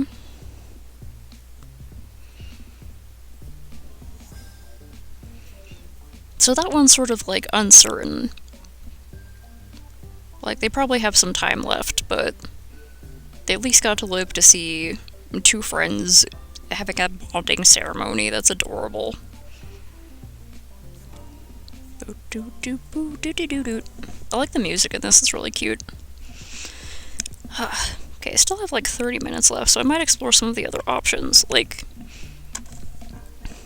am I able to talk to Ariel more?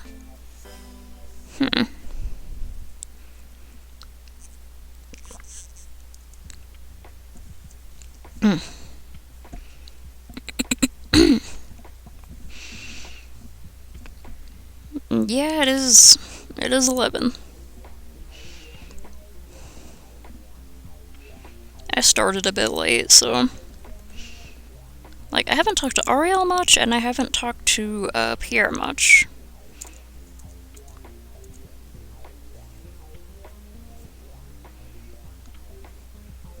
See ya.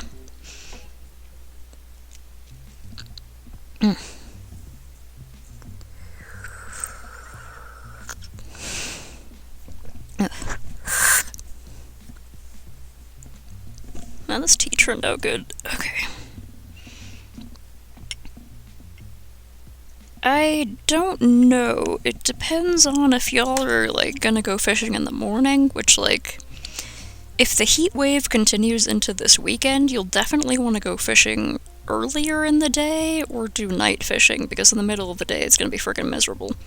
Yeah, if I have to, like, wake up early...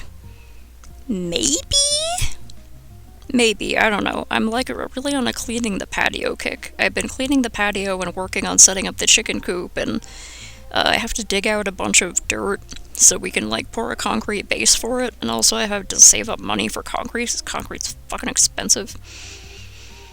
So I'm just, like, I'm not sure, like, I don't super want to go, but I do like walking Ahab around while picking up trash, so I don't know.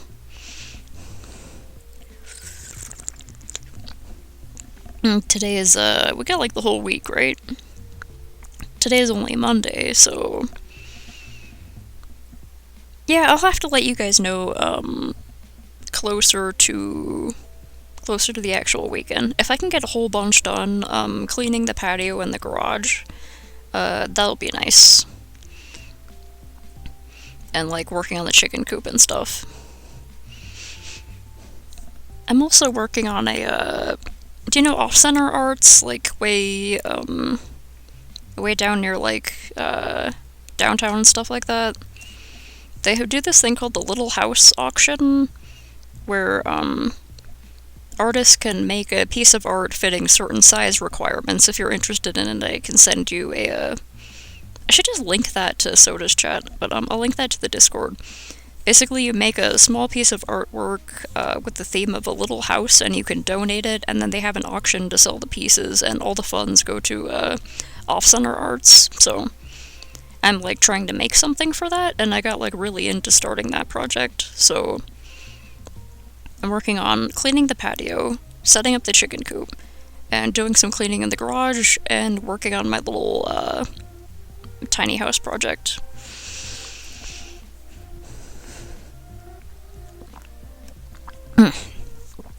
And pieces can be in, like, any medium as long as it fits the size requirements, and as long as it's, like, not something that's gonna fall apart if it's moved a few times. So I don't know, if maybe we could try to get Peggy to be creative again instead of always just being a sad sack. And maybe you could sew something if you felt like it. I don't know. Could be a fun prompt. Anyway, that's like a fun little thing I've been working on. Yeah. So I'm like just like trying to get as much done on my little projects while I have the motivation for it as I possibly can. And then,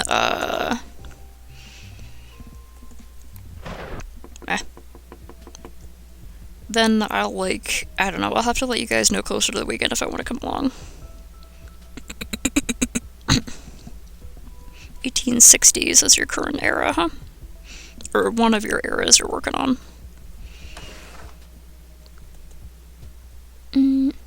Go with the robot! Ask questions, always ask questions. Say thanks to Pierre. He looks like such a frickin' 80s anime character right here.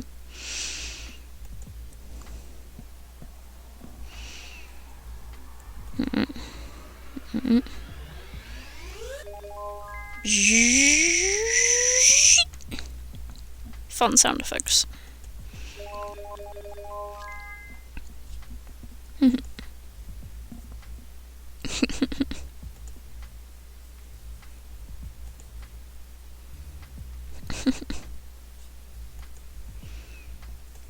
I'll go through some of the other options and whatnot. Okay, that was, are your friends supportive? Can I, like, talk to Ariel more?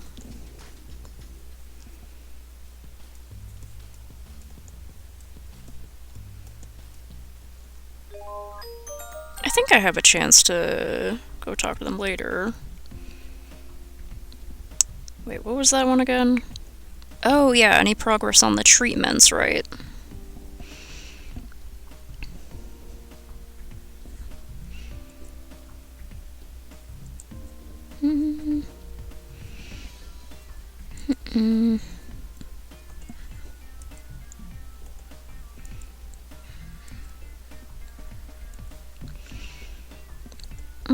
See you later, man. Checking with Ariel, yay! I forgot I gave him like a really gravelly voice. I gave them like a really... Yeah, I gave them sort of like a really vocal fry kind of voice, right? Okay.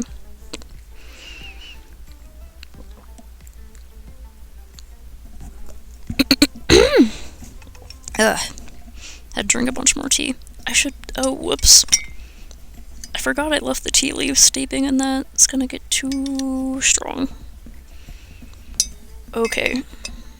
Took that out of there. Let that drain. Okay. Oh, I think I did...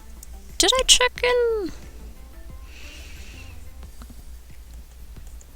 I can't remember if I checked in with them before. Let's see.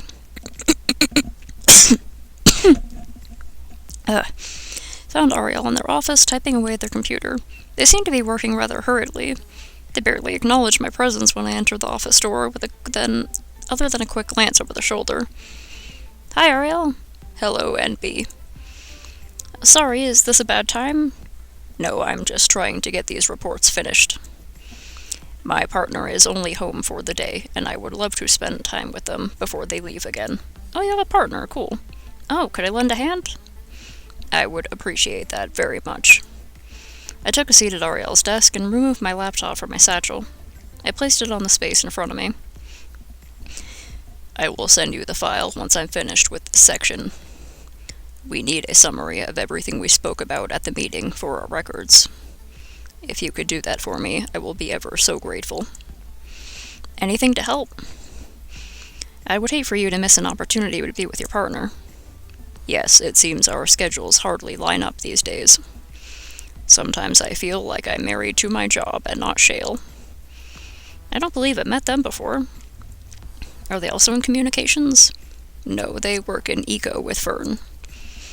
They are currently in charge of taking samples of sediment around the planet and locating fossils so they may better study the planet's ecological history.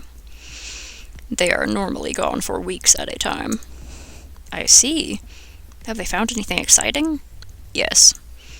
Well, they don't plan to excavate the larger fossils anytime soon. They have brought some of the smaller ones to the Eco Lab on the Orias for study.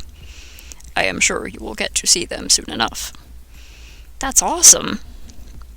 Indeed. A moment of silence passed while we worked on our reports. I didn't realize that your people observed marriage customs. We do. We seek companionship like many other species. How long have you been married? It has been almost 50 years now. Wow. How did you meet?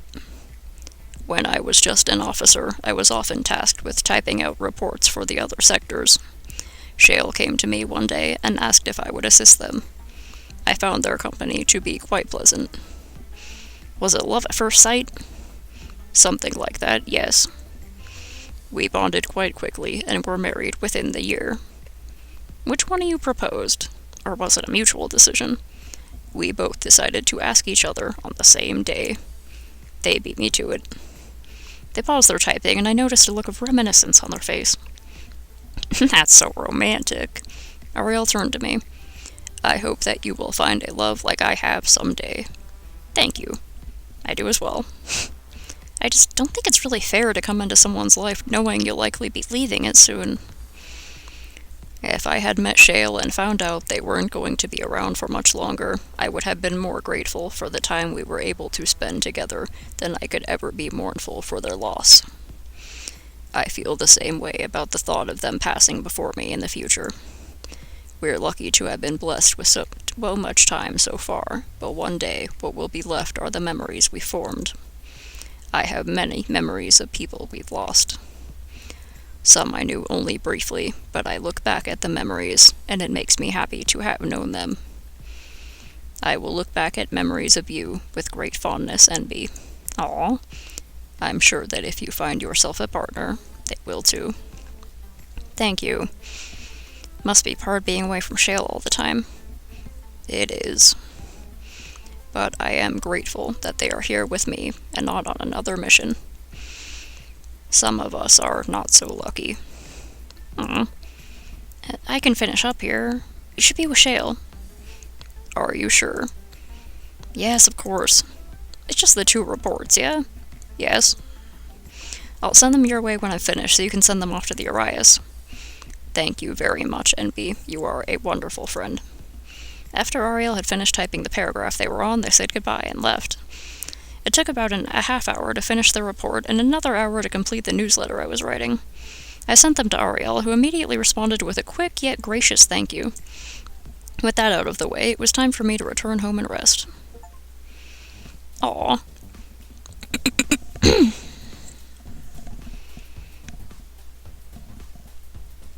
Okay, hold on. Shaking extra tea out of the strainer. Pouring some more tea. Okay.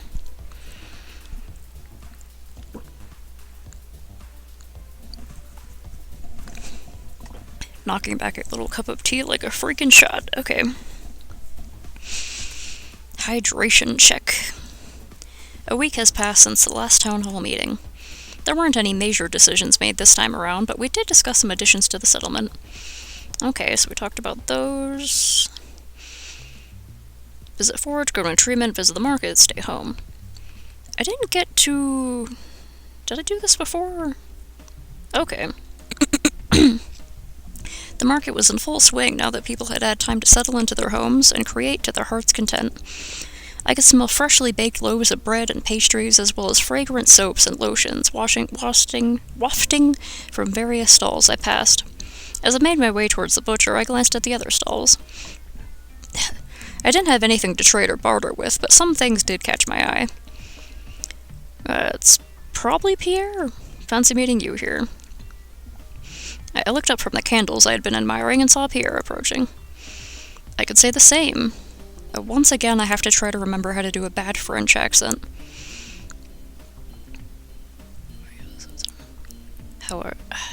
Kim Kitsuragi, help me. How are you this afternoon? Not too bad. How are you? You working? I'm doing quite well, and today is my day off. I thought I would check out some of the new stalls. I see you're up to the same. I thought I would do a report on some of the many fine goods on sale. These candles are lovely. Would you like one? I would, but I don't have anything to offer in exchange for it. Besides, I feel like it smells way too good to even burn. The tragedy of a scented candle. Indeed. I wouldn't mind buying it for you as a gesture of goodwill and friendship. You would do that? I hardly know you. Then perhaps we can get to know each other first. Subtle.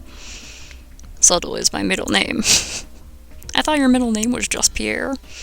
Touché. Or I thought your name was just Pierre. Touché. Right, because he said he didn't have a last name before.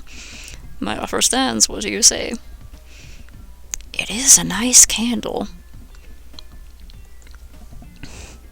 It settles in.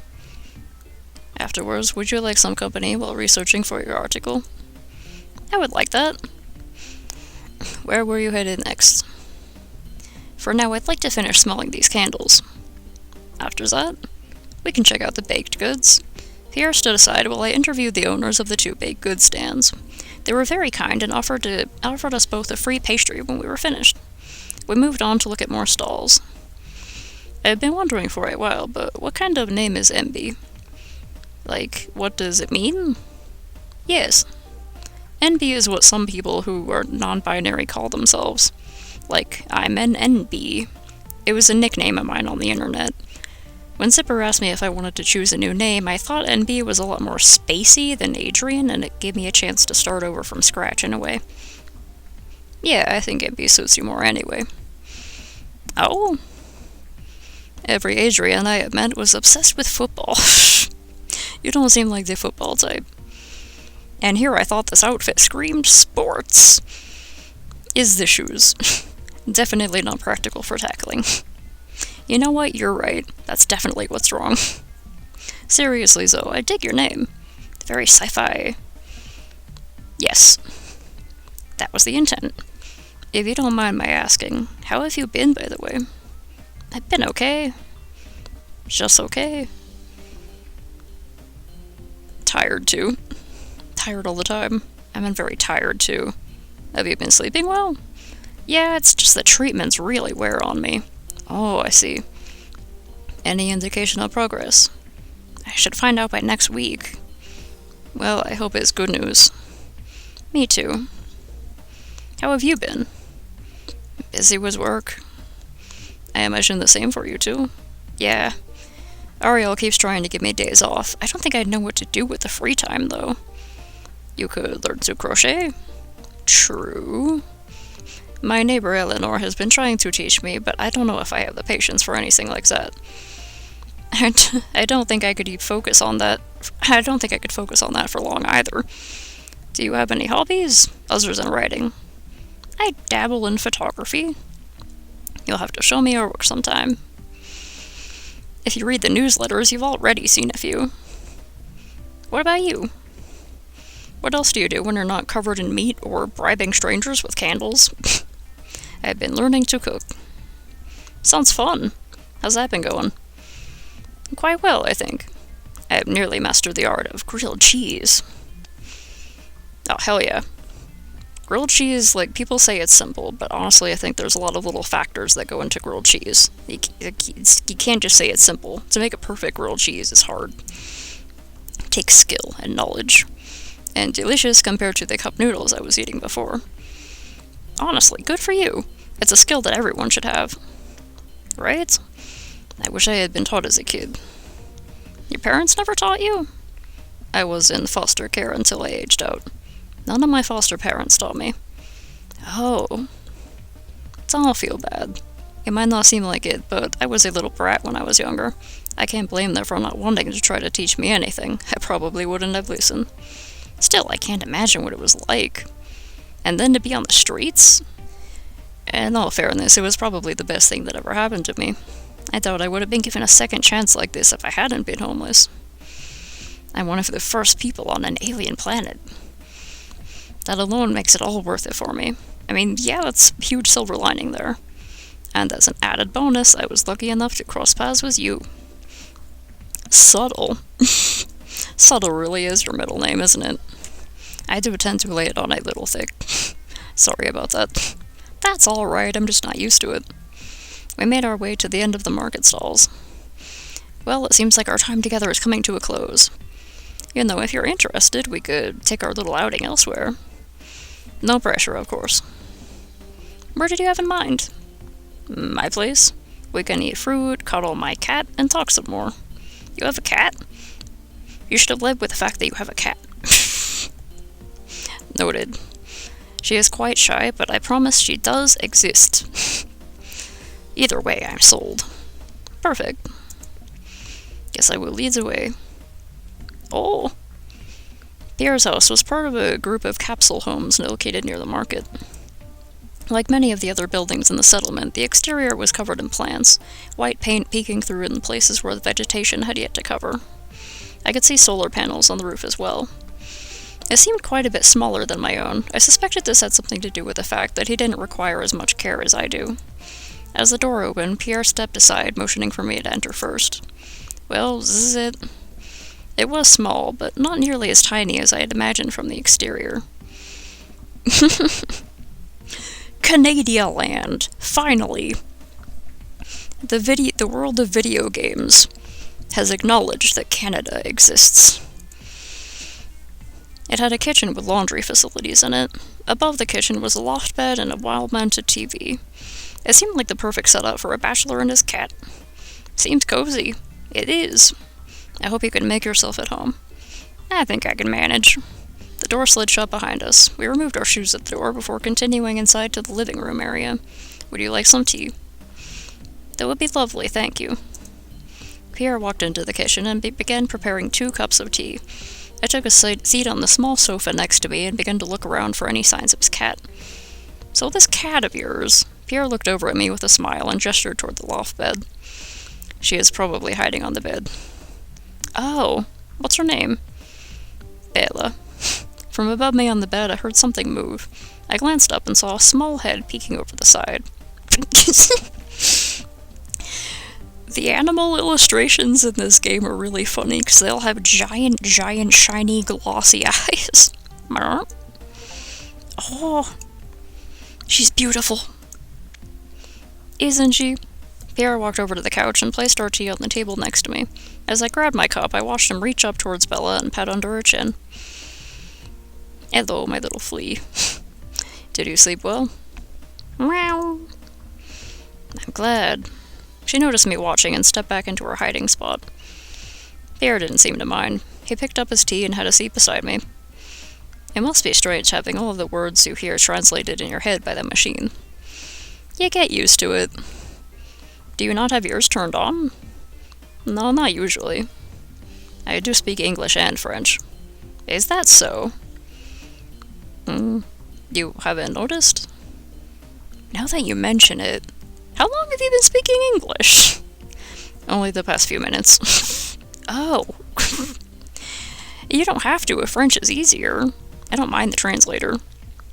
How am I supposed to teach you all of the wonderful swear words the French have to offer, then? Alright, you piqued my interest. I thought I might. It will also make it easier for me and Bella to gossip about you without you knowing. I bet she has plenty to say already. Cats. You know cats are full of opinions. Much like people in that way. Indeed.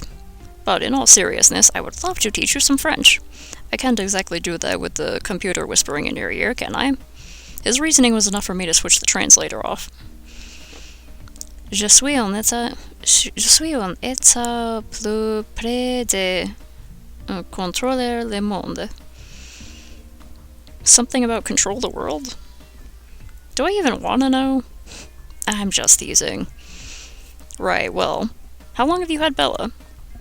Almost 2 years now. I imagine it's tough to have a cat when you don't have a home. I found it's a lot harder to have a home when you have a cat. Oh? She is part of the reason I've been homeless. Oh yeah, a lot of places charge crazy fees for having a pet, or they don't even allow pets. I didn't want to give her up, but there weren't many affordable housing options that were pet-friendly as well. Oh, I didn't realize. We've been doing well as of late, though, and that's what matters. She is very well behaved as an effect of her upbringing, so she's had no trouble adjusting to Neoterra. She does seem very content being in your company. Yes, I like to think she's happy here with me. Did she find you, or did you find her? I found her. She was abandoned in a trash can near a park I used to sleep in. Oh, wow, that's horrible. Right? What kind of monster just leaves a kitten behind to die? She was very lucky I found her when I did. It was collection day. I almost didn't get her in my coat before the workers kicked me out. You're incredible. Thank you, I try. I bet you've spoiled her every day since. Of course. I've done everything I can to make sure she's healthy, happy, and full of treats. Nothing less than the best for my Bella. Meow. After hearing the response from above us, we smiled in unison. I'm glad to hear the two of you have had each other to depend on. I'm very grateful that the Guardians allowed me to bring her with me. I'm willing to bet you would have stayed on Earth if they tried to make you leave her behind. You're right. I certainly would have rather stayed. I can't imagine what it would have been like to have been found by Forge. I mean, I thought Zipper was terrifying at first, and Zipper? They're a Catboy robot? It was definitely one of the more interesting events of my life. I may have almost pissed myself when they approached initially. An 8-foot-tall robot from space coming toward you. I don't blame you. Bella didn't seem too worried, though, so that helped me keep my cool for sure. I'm surprised she didn't run away right that instant. Me too. She just buried herself into my jacket and hid, but she'd never tried to run. It's the same reaction she would have had with anyone else. Cats are smart. She probably knew they didn't mean any harm. Yes, definitely. You know, I'm beginning to feel like you know way more about me than I know about you. Well, what do you want to know? Let's see. What's your favorite color? Purple. Next. What are your thoughts on pineapple on pizza? Fuck yeah. I mean, it has to complement the other ingredients, but that's true of any pizza topping. I love it. Why are you booing me? Express your love of pineapple on pizza. I don't know if we can be friends anymore. Have you ever tried it? No, and I hadn't planned on ever doing so. But for you, I might just consider it. Pierre asked me more questions for a little while. They were mostly little things, like food or music I like.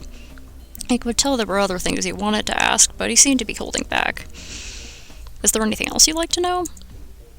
Do you mind if I ask a question about your gender? That depends. Do you want to ask about my gender identity or my birth certificate? Your identity, of course. It's no business nor concern of mine what the doctors declared you to be when you were born. Alright. What would you like to know? What exactly does it mean to you to be non-binary?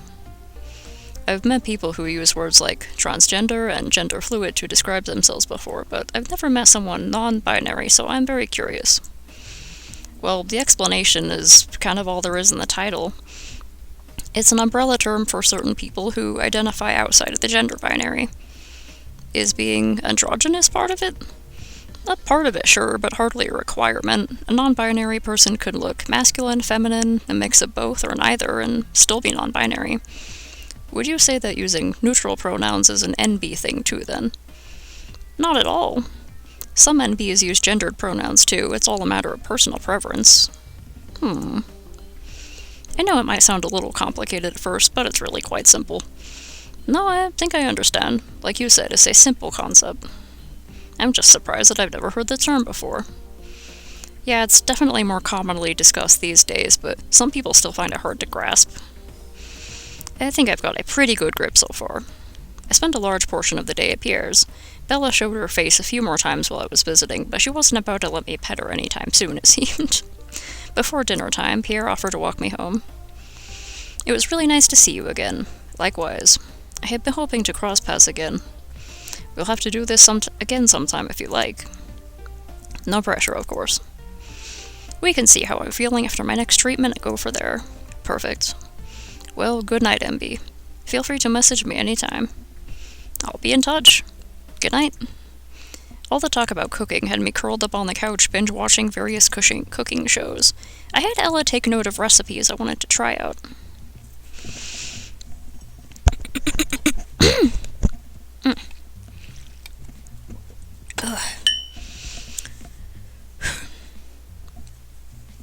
Okay, we're at this spot again. I'm gonna save here. Actually, considering how fast these can go, I'm gonna try to get to one more game ending, but I gotta run to the restroom real quick. I'm gonna try to get to one more game ending before signing out.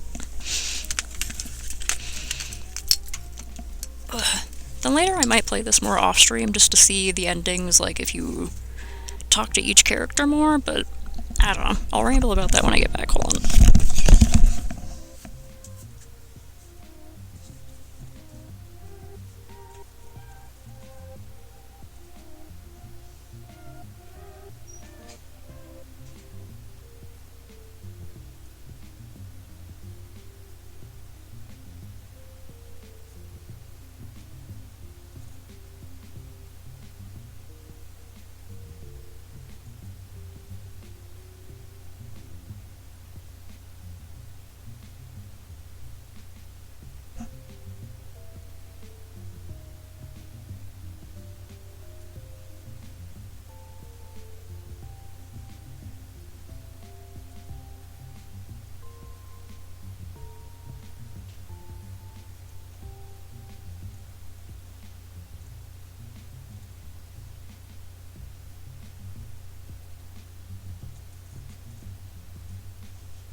Okay.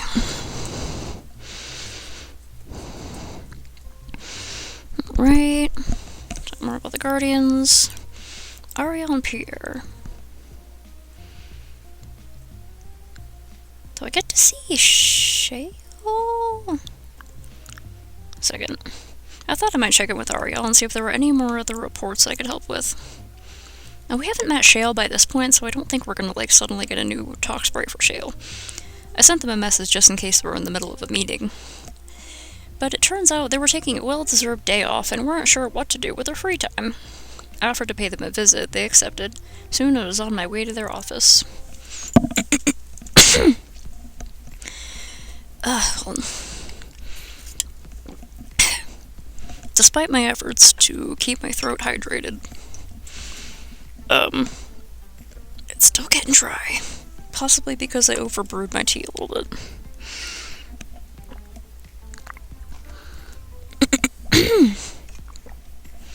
Okay. Hi, NB. Please have a seat. Thanks. How have you been? I hope I haven't been overworking you. Oh god. I've been alright. I'm not used to deadlines, but it's been a great experience so far. If you ever need more time, just let me know. I will, thanks. What about you? How was your time with Shale? What are you both doing? How are you both doing? It was lovely. I'm very grateful that you helped me, NB. I don't get to spend that kind of quality time with them very often. I will admit, it was difficult to let them leave again. Aw. But this mission is rather important for us. For all of us in Unit 11. I believe that in the end, our time apart will be worth it. Unit 11? Unit 11, is that the official name of your team? It's the name given to the entire group of Guardians sent on this mission. Oh, I see. How come this mission is so important to you all? This unit is full of Guardians who would be considered underdogs or outcasts. For many of us, this is our chance to prove our worth. All of our data on your species and planet showed that this mission was going to be incredibly difficult. The most challenging mission I have ever been a part of. Your planet. We are doing everything in our power to help reverse the damage your kind has caused, but we can only do as much as the leaders of your world will allow. There are many who are willing to accept our help, but there are also those who are too stubborn, proud to accept our assistance. Do you think you'll succeed? Only if we can get everyone on board.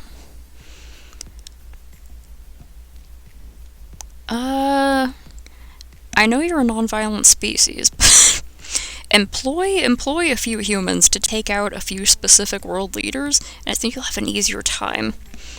I think you can do it. Thank you. Every day we make progress.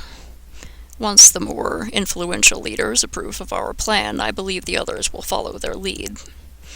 Have you spoken with many of the leaders? I have been fortunate enough to be invited to meet with the United Nations Economic and Social Council. Aside from that, I have regular phone calls with the President of the United States. She feels we got off on the wrong foot and reached out to apologize. We've become good friends since. Dang, in this timeline, the United States finally elected a woman president. That is extremely optimistic. Thank you, game. Fucking, like to charge reblog to cast. Wow. How did the two of you meet? I was sent to speak with her while the collections were happening. Her Secret Service agents were the ones who caused this, they judged her toward the injuries on their body. Oh. I've always wondered what had happened, but didn't feel it was my place to ask. It's alright, I don't mind. I'm an open book. You can ask me anything. Do you plan on getting your injuries looked at anytime soon? I will once I have more time for a recovery period. I must keep working as much as I can so that this mission can go smoothly on both planets. I think once I have gotten the world leaders on board, I can take some time off to let my team take over. That makes sense. Did you read any of my old writing before you agreed to hire me? I read through a few of your blog posts and your articles. When I saw that you had been considering applying to university for a journalism degree, I thought you might be a good fit. I'm not exactly the best at this. Neither am I. We both have a lot to learn about our craft. If I'm being honest, our data shows that your blog and videos have been getting more engagement than our official statements. Perhaps I should consider doing vlogs as well.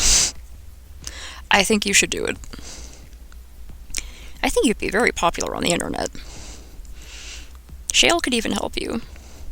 They could show off fossils they found. I'd watch that all day. How did your kind discover Earth? The ORIS has long-range scanning capabilities which can reveal the locations of celestial objects. When a solar system is detected, we send scouts to log the planets and collect data on any living organisms. We discovered Earth many thousands of years ago, but we kept our distance for some time. It wasn't really until we saw how humans had advanced that we started keeping a closer eye on you. Were you worried about us? Yes. You should be. The violence and disregard for your planet's well-being did alarm us. But we also saw how beautiful humankind can be. Yeah, it's really only like a small amount of people who are causing extreme environmental damage. Most people would help if they could.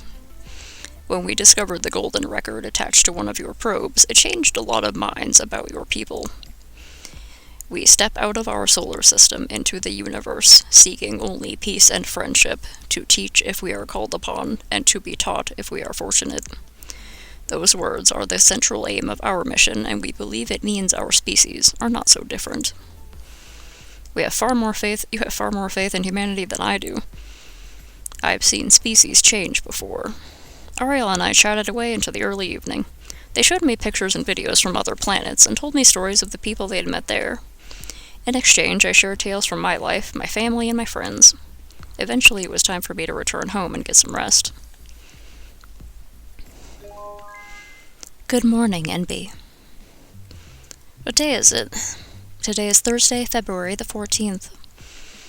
Alright, so... what happens if I do something special? Okay. So I can, like, pick anyone. I skipped Sarah last time, so let's see. Oh wait, let me... save here. Called Sarah to see if she would like to spend some quality time together. The line rang for a while before going to her voicemail. Hello there, you've reached Sarah. If it is an emergency, please contact another member of the medical team immediately. Of course, let me know what I can do for you, and I will get back to you as soon as I can. I hope you have a wonderful day. Bye. Hey Sarah, it's NB. You're probably busy with production on the play, but I figured I'd call to see if you'd like to see each other today. Let me know either way, okay? Bye. I hung up and went about preparing my lunch. With Ella's help, of course. I wasn't planning on burning the house down anytime soon. A little while after I had finished eating, Sarah returned my call. Hello. Hi. I'm so sorry it took this long to get back to you. No need to apologize. You've got a lot going on right now, so it's understandable. Thank you for understanding. I wanted to let you know that I would normally love to spend some time with you, but I'm afraid I have too much to get done today with opening day so soon. Is there anything I can help with? I don't think there is anything you would be able to assist me with, but I truly appreciate the offer. Oh, well, try to take breaks when you need them. Of course. I'm sorry, I've actually got to get going. They need a supervisor for the next stage of set construction. So I'll see you at the play then? I will save you a seat for opening day. Thank you. Well, see you soon then. Bye now. Well, what to do now? Ella? Yes, MB. What should I do today? I am not sure. Were you thinking of a physical activity or something less involved? Less involved. Perhaps you could pamper yourself. May I suggest a relaxing bath? That sounds really nice, actually. I think I might have even brought some bubble bath with me from Earth. You have also asked me to inform you if there was ever any trifle available in the area. According to an Instapic post by Miss Dawson, there are 2 types of trifle available currently, mixed berry and chocolate.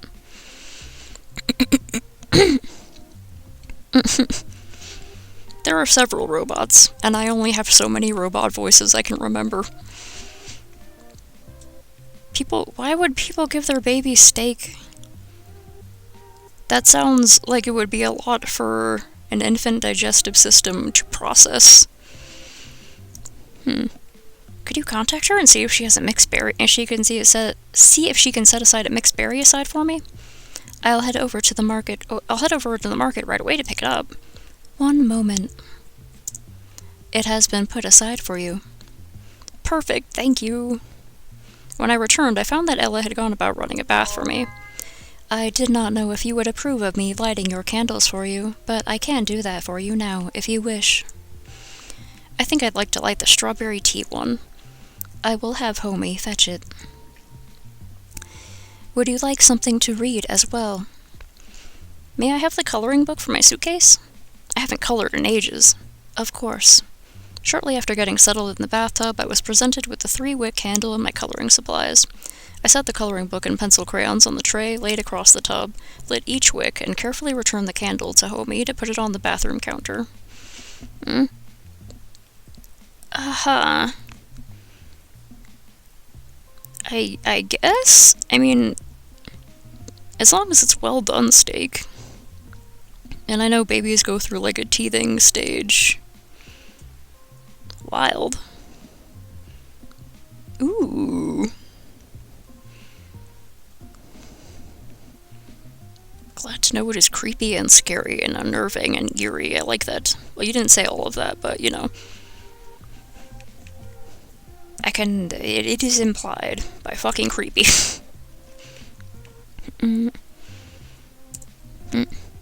Thank you, Homie.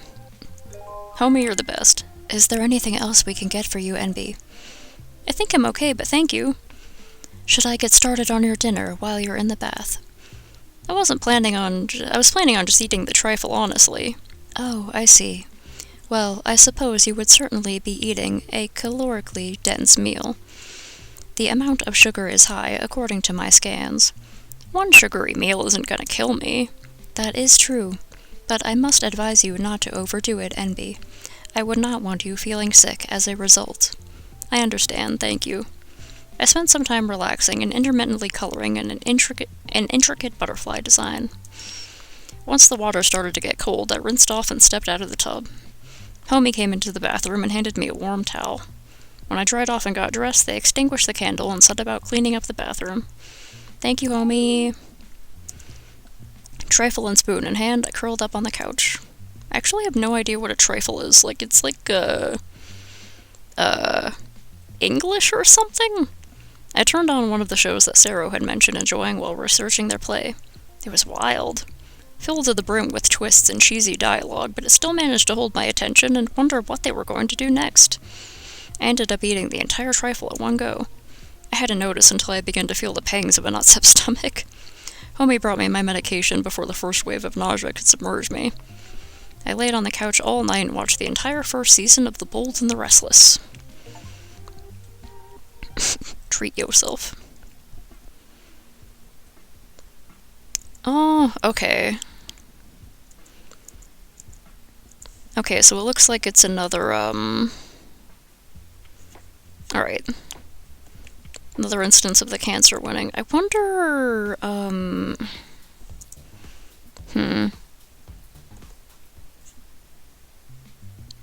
Oh, did I not? Oh, I thought I saved before. Whoops. Can I skip this? No. What if I stay home? Between the treatments and my anxiety, I was feeling pretty tired after I'd finally submitted my report. Staying home for the day and getting some rest sounded like a wonderful idea. Spent a good portion of the afternoon catching on some of the social media notifications I had been neglecting. There were a few messages from various news outlets on Earth looking for exclusive interviews with yours truly. I responded to them with the plain truth. Sorry, I'm not feeling well enough for interviews just yet, but I will be in touch. I forwarded the request to Ariel in case they knew of anyone interested in doing interviews sooner than myself. Once I had caught up with my emails, I decided to reach out to my parents and see how they were holding up. Hey, sweetheart. Hi, Mom. Is Dad home? Yes, Robert! Just a second. Who is it? Our child? Oh! My father's voice became clearer as he approached the computer. How are you, sweetheart? Good. I'm good. How have you two been? We've missed you. We really have. But I'd say we've been doing well, right? Aside from the awful weather. Oh, it's been bad again? We had a snowstorm like you wouldn't believe. That's right, we did. I was afraid that we were going to lose power again. Can you make sure Zoe's staying inside? It's way too cold for her to be out. Already have. Oh, good. How has weather been for you? It looks so nice in all of your photos. Yeah, it's pretty much spring here. Lucky you. Send some warmth our way. I'm not sure the technology exists, but we'll get right on it. Love an unsettling ghost. Big fan of those. Wait, did I...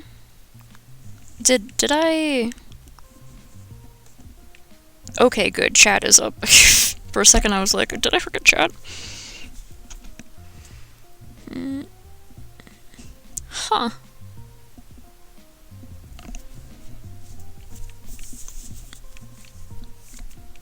That sounds like a pretty cool freaky ghost.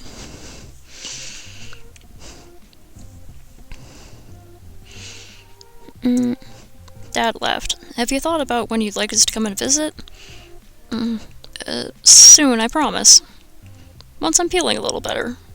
Are your treatments going well? They're definitely doing something. I won't know if they're actually helping for a few more days. Let us know when you find out, okay? I will. Zipper seems optimistic, so that's great to hear, sweetheart. From how you've described them, they seem like a very competent doctor. If they're feeling positive, I think we should too. Right. They have all this technology, surely they can find a cure for cancer. Worst case scenario, it'll just take a little trial and error. Exactly. They felt this way when I was first diagnosed too. I could tell that they were forcing themselves to sound hopeful, at least partially. I've been eating a lot more. Yeah? That's great. What kind of food are they feeding you there anyway? All sorts. Everything is a lot healthier than I'm used to. They don't have a McDonald's there yet? Give them a few more weeks and I'm sure we'll have one. Maybe a Spacebox too. I bet you miss those fancy drinks you used to get. Too high ever. I was grateful for the change in conversation. Being able to talk with them and crack jokes was something I missed most. I could tell they missed it as well. For the first time in ages, I began to feel close to them again. Well, as close as I could, considering the billions of miles in between us. I hate to interrupt, but Zipper is attempting to contact you, MB. Oh, okay. Can you tell them I'll call them back in a minute? I just need to say goodbye. Of course, NB. Was that your house? Yeah, that's Ella. They're the AI that runs my house and keeps me alive. You mentioned them before. I didn't think they'd sound so... human. It freaked me out at first, but I've gotten used to it. It makes me feel like I'm not living on my own. I'm glad there's someone there to take care of you. Yeah, as it sounds like they've been doing a great job. They have been. I should let you two go, though. If Zipper's trying to contact me, it's probably important. Take it easy, okay? Yes, take care. Will do. I love you both. I love you too. Love you, sweetheart. After hanging up, I asked Ella to call Zipper. They answered quite quickly. NB. Hello. Hey. Sorry I missed your call. I was talking to my parents. That is all right. I was just calling to make sure everything was okay. You missed your treatment today. Oh, I'm sorry, I totally forgot. Do you have time tomorrow? Unfortunately, I do not have time until Friday evening. Oh, that's okay. Would 4:30 p.m. work for you? It should. I'll get Ella to remind me about my treatments from now on. I can also call you if I have not heard from you by the agreed time. That might be for the best, too. Again, I'm sorry. You do not have to apologize to me, NB. Ariel mentioned there was a meeting today, so I figured you may be... What is the phrase you used again? Out of spoons? That is the one. I imagine it can be stressful for you to have so much happening in a single day. I will have Ariel send me a list of dates we should avoid. That would be great, Zipper. Thank you. Friday is free of other engagements, correct? Yes. Perfect. Please let me know if that changes. I will. Thank you again, I really appreciate it. You are most welcome. Until then, NB. Until then, Zipper. The rest of the day, like most others, was spent on the couch. I ended up watching dumb DIY videos for far too long before finally settling down for bed. Okay, this is this blog post again. I forgot that I was gonna stop after the last ending. I'm just, curious to see what the various endings are, and if there's ever an ending where, where NB's consciousness gets put into a robot body. Catch up on my social media. I decided to check social media. Every day I received more and more emails and notifications from the various websites I had accounts on. My inbox on Bubbler was full of questions I had yet to respond to. Opening the websites was incredibly overwhelming, but I felt as if it was part of my duties to pass along as much information as I could. So much for my day off. Wait. Ella? Yes, NB. I could use some help with weeding through my social media. Is that something you might be able to help with? Of course. What would you like me to do? Ella helped me sort through all my notifications. They deleted any spam they found and removed any questions on Bumbler that I had already answered. While I wrote personalized responses to as many emails and comments as I could, Ella sent generic replies to those we felt it was appropriate to do so. After a few hours, we managed to power through a majority of the notifications. May I suggest a break? I can make your lunch while you relax. That would be amazing, thank you. I took the opportunity to check the messages I had received from my online friends. The messages were all very kind and full of well wishes. They wondered how I was, what I was up to when I wasn't working, how my treatments were coming along. I spent the next couple of hours responding to those messages and chatting with friends who happened to be online at the time. It was nice to finally be able to sit and talk with the friends I hadn't spoken to since leaving Earth. Once the evening rolled around, I reached out to my parents to see what they were up to. They were about to watch a movie. Did you want to join us, NB? Sure. What are we watching? Found in Space, it's one of your favorites. Perfect, let me grab some popcorn and a blanket. Not even halfway through the movie, I began to nod off. Ella? Yes, Robert. I think it's time for NB to get some sleep. I agree. I will make sure they are tucked in. Thank you, Ella. Yes, thank you, Ella. You are very welcome. Good night, sweetheart. Sleep well. I managed to muster the energy to respond. Love you. Good morning, NB.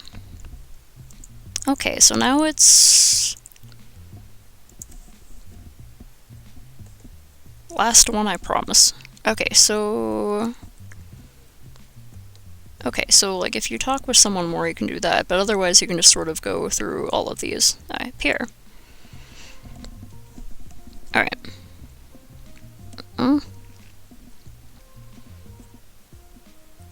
Rika? You can link, if you're worried, if you want to send a link and not, post a picture, you can avoid having a thumbnail in a Discord message by putting, you know the greater than, less than symbols, like the triangle brackets? If you put the left pointing triangle bracket at the beginning and the right pointing triangle bracket at the end, it will stop it from showing a thumbnail, so it'll just be the link text. And then you can say, I don't know, warning for titties. There's ghost baps in the images on this page, watch out.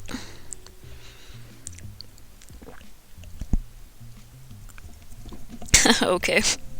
I do like scary ghosts. Perhaps I will also play Fatal Frame 2 someday. Maybe even the first one, I don't know. I'll have to see where it's available. Yeah, the game is cute and I like the characters and I want to see what the various endings are. I don't think there's going to be an ending where we put them into a robot body, but that would be cool as hell. If I find it, I'll probably mention it in the Discord. There's 3 Fatal Frames? I didn't even know about that. Okay. Ella? Yes. Could you call Pierre for me? Of course.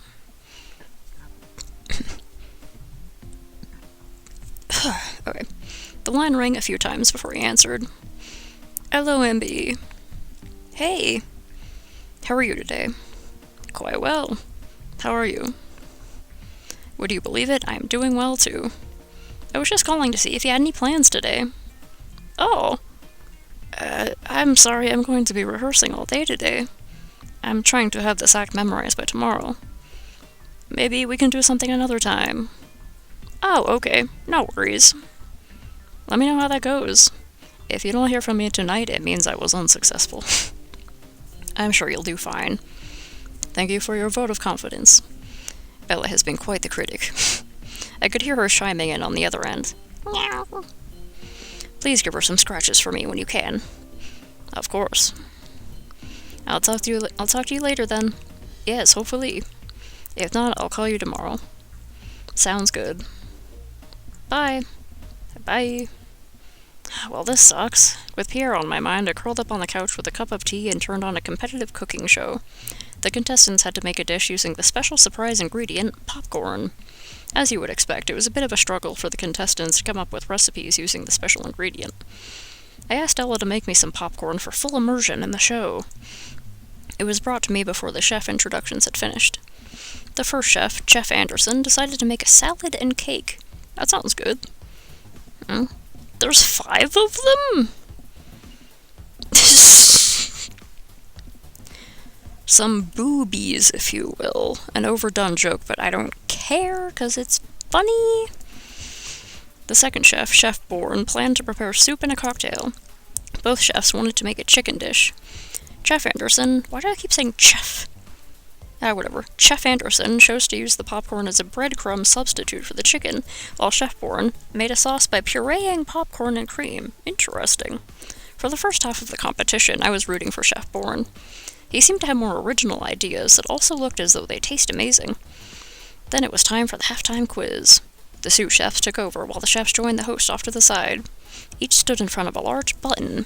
The rules were simple. A question would be asked. The first person to buzz in would have a shot to answer. If they were right, they got a point. If they were wrong, the other person got a chance to answer, with the correct answer now being worth double points. The first to receive 3 or more points gets to choose a hindrance for their opponent. Chefs, are you ready? Yes. True or false? Popcorn was invented during World War I. False. Chef Bourne buzzed in first. False. Correct. Popcorn is believed to have been eaten by people living over 5,000 years ago. Next question. Which country eats the most popcorn each year? America. Again, Chef Bourne was faster. The United States. Correct. Chef Anderson, you're going to need to be a little quicker on the draw here. I know. Next time. What is the peak season for home consumption of popcorn? Summer? Finally, Chef Anderson hit the button first. Fall. That is correct. Huh, interesting. Oh, popcorn balls. Right? 'Cause popcorn balls are like a typical fall treat. At least, sort of, like where I live. They're kind of old-fashioned, but... Anyway.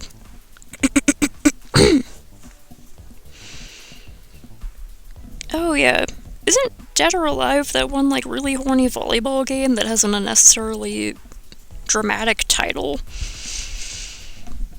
So, Dead or Alive, what's that about? And it's just bikinis and bouncing and... Oh, huh. What are unpopped popcorn kernels called? No idea. Chef Bourne slammed the button with a look of sheer confidence. They're called duds. That is... incorrect. Chef Anderson, would you like to pass or steal? I'd like to steal. The answer is old maid or spinsters. A smug look he gave the camera when the host confirmed his answer reminded me of a movie villain. Oh, okay, so it started off as a fighting game, and then it became volleyball. Interesting. I guess it's just like volleyball featuring the smutty characters from the first game? Congratulations, Chef Anderson. How would you like to hinder Chef Bourne? The host removed a cloth from the whiteboard that had been wheeled over to the quiz area. The options were: all knives are replaced with box cutters, must wear stilts at all times, and the one he ultimately chose: I'd like him to wear a fursuit. You're not going to be able to see anything due to the limited vision, oh no. Oh, that's gonna suck.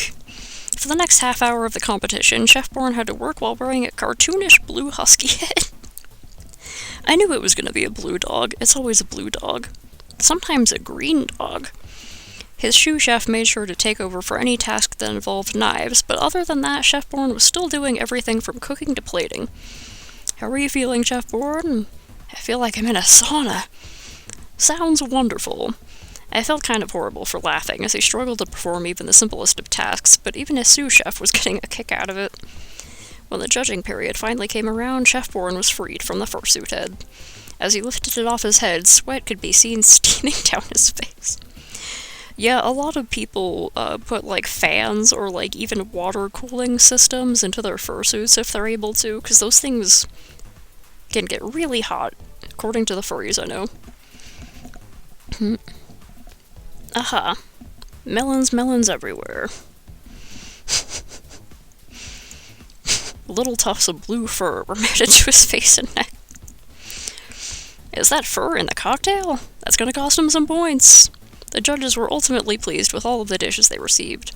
They gave Chef Bourne more points for flavor and originality, but he lost out on presentation. In the end, Chef Anderson went home victorious. I have to admit, I was more than a little disappointed. Bad old popcorn. Later in the evening, as I was settling into my nighttime routine, I was informed by Ella that Pierre was trying to reach me. Hello. Hello. Did I wake you? No, I was just getting ready for bed. Oh, good. I hope I didn't upset you when I had to shoot you down earlier. I didn't realize it was Valentine's Day today. It's okay. I hope you were successful with the script. I was, yes. It's something else, I'll tell you. I probably could have used your help. I'm always down to help a friend. Let me know if you need a hand next time. I will, thank you. What did you end up doing today? I watched this hilarious cooking show. I think you'd like it. Oh yeah? Maybe we can watch it together sometime. I'd like that.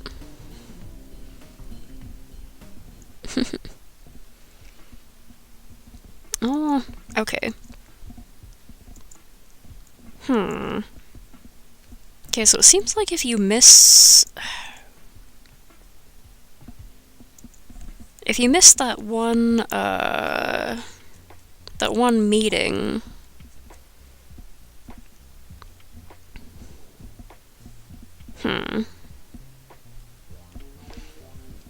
Okay, well, I guess I should sign off, because it's been 30 minutes over my usual time, and also my throat is getting so worn out.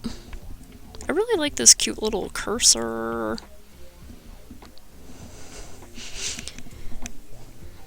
It's a very cute game. I like Homie here. Homie is one of my favorite characters, next to Fern. Fern is, probably my favorite robot. I will do my best. Oh, this one's locked. Okay. Terra, then there's self-care, the neutral sad ending. Oh, wow. Zipper and Forge getting married, that was super cute. Okay, so there's a whole bunch of things I didn't even see. I'll probably, like,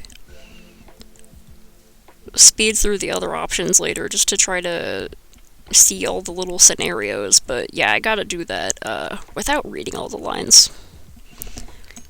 I'm not doing this vocal fry on purpose. Okay, signing off.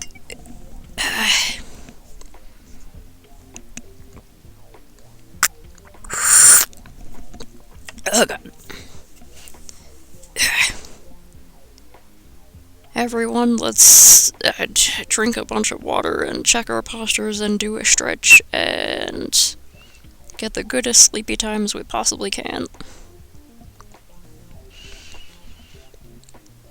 And good night.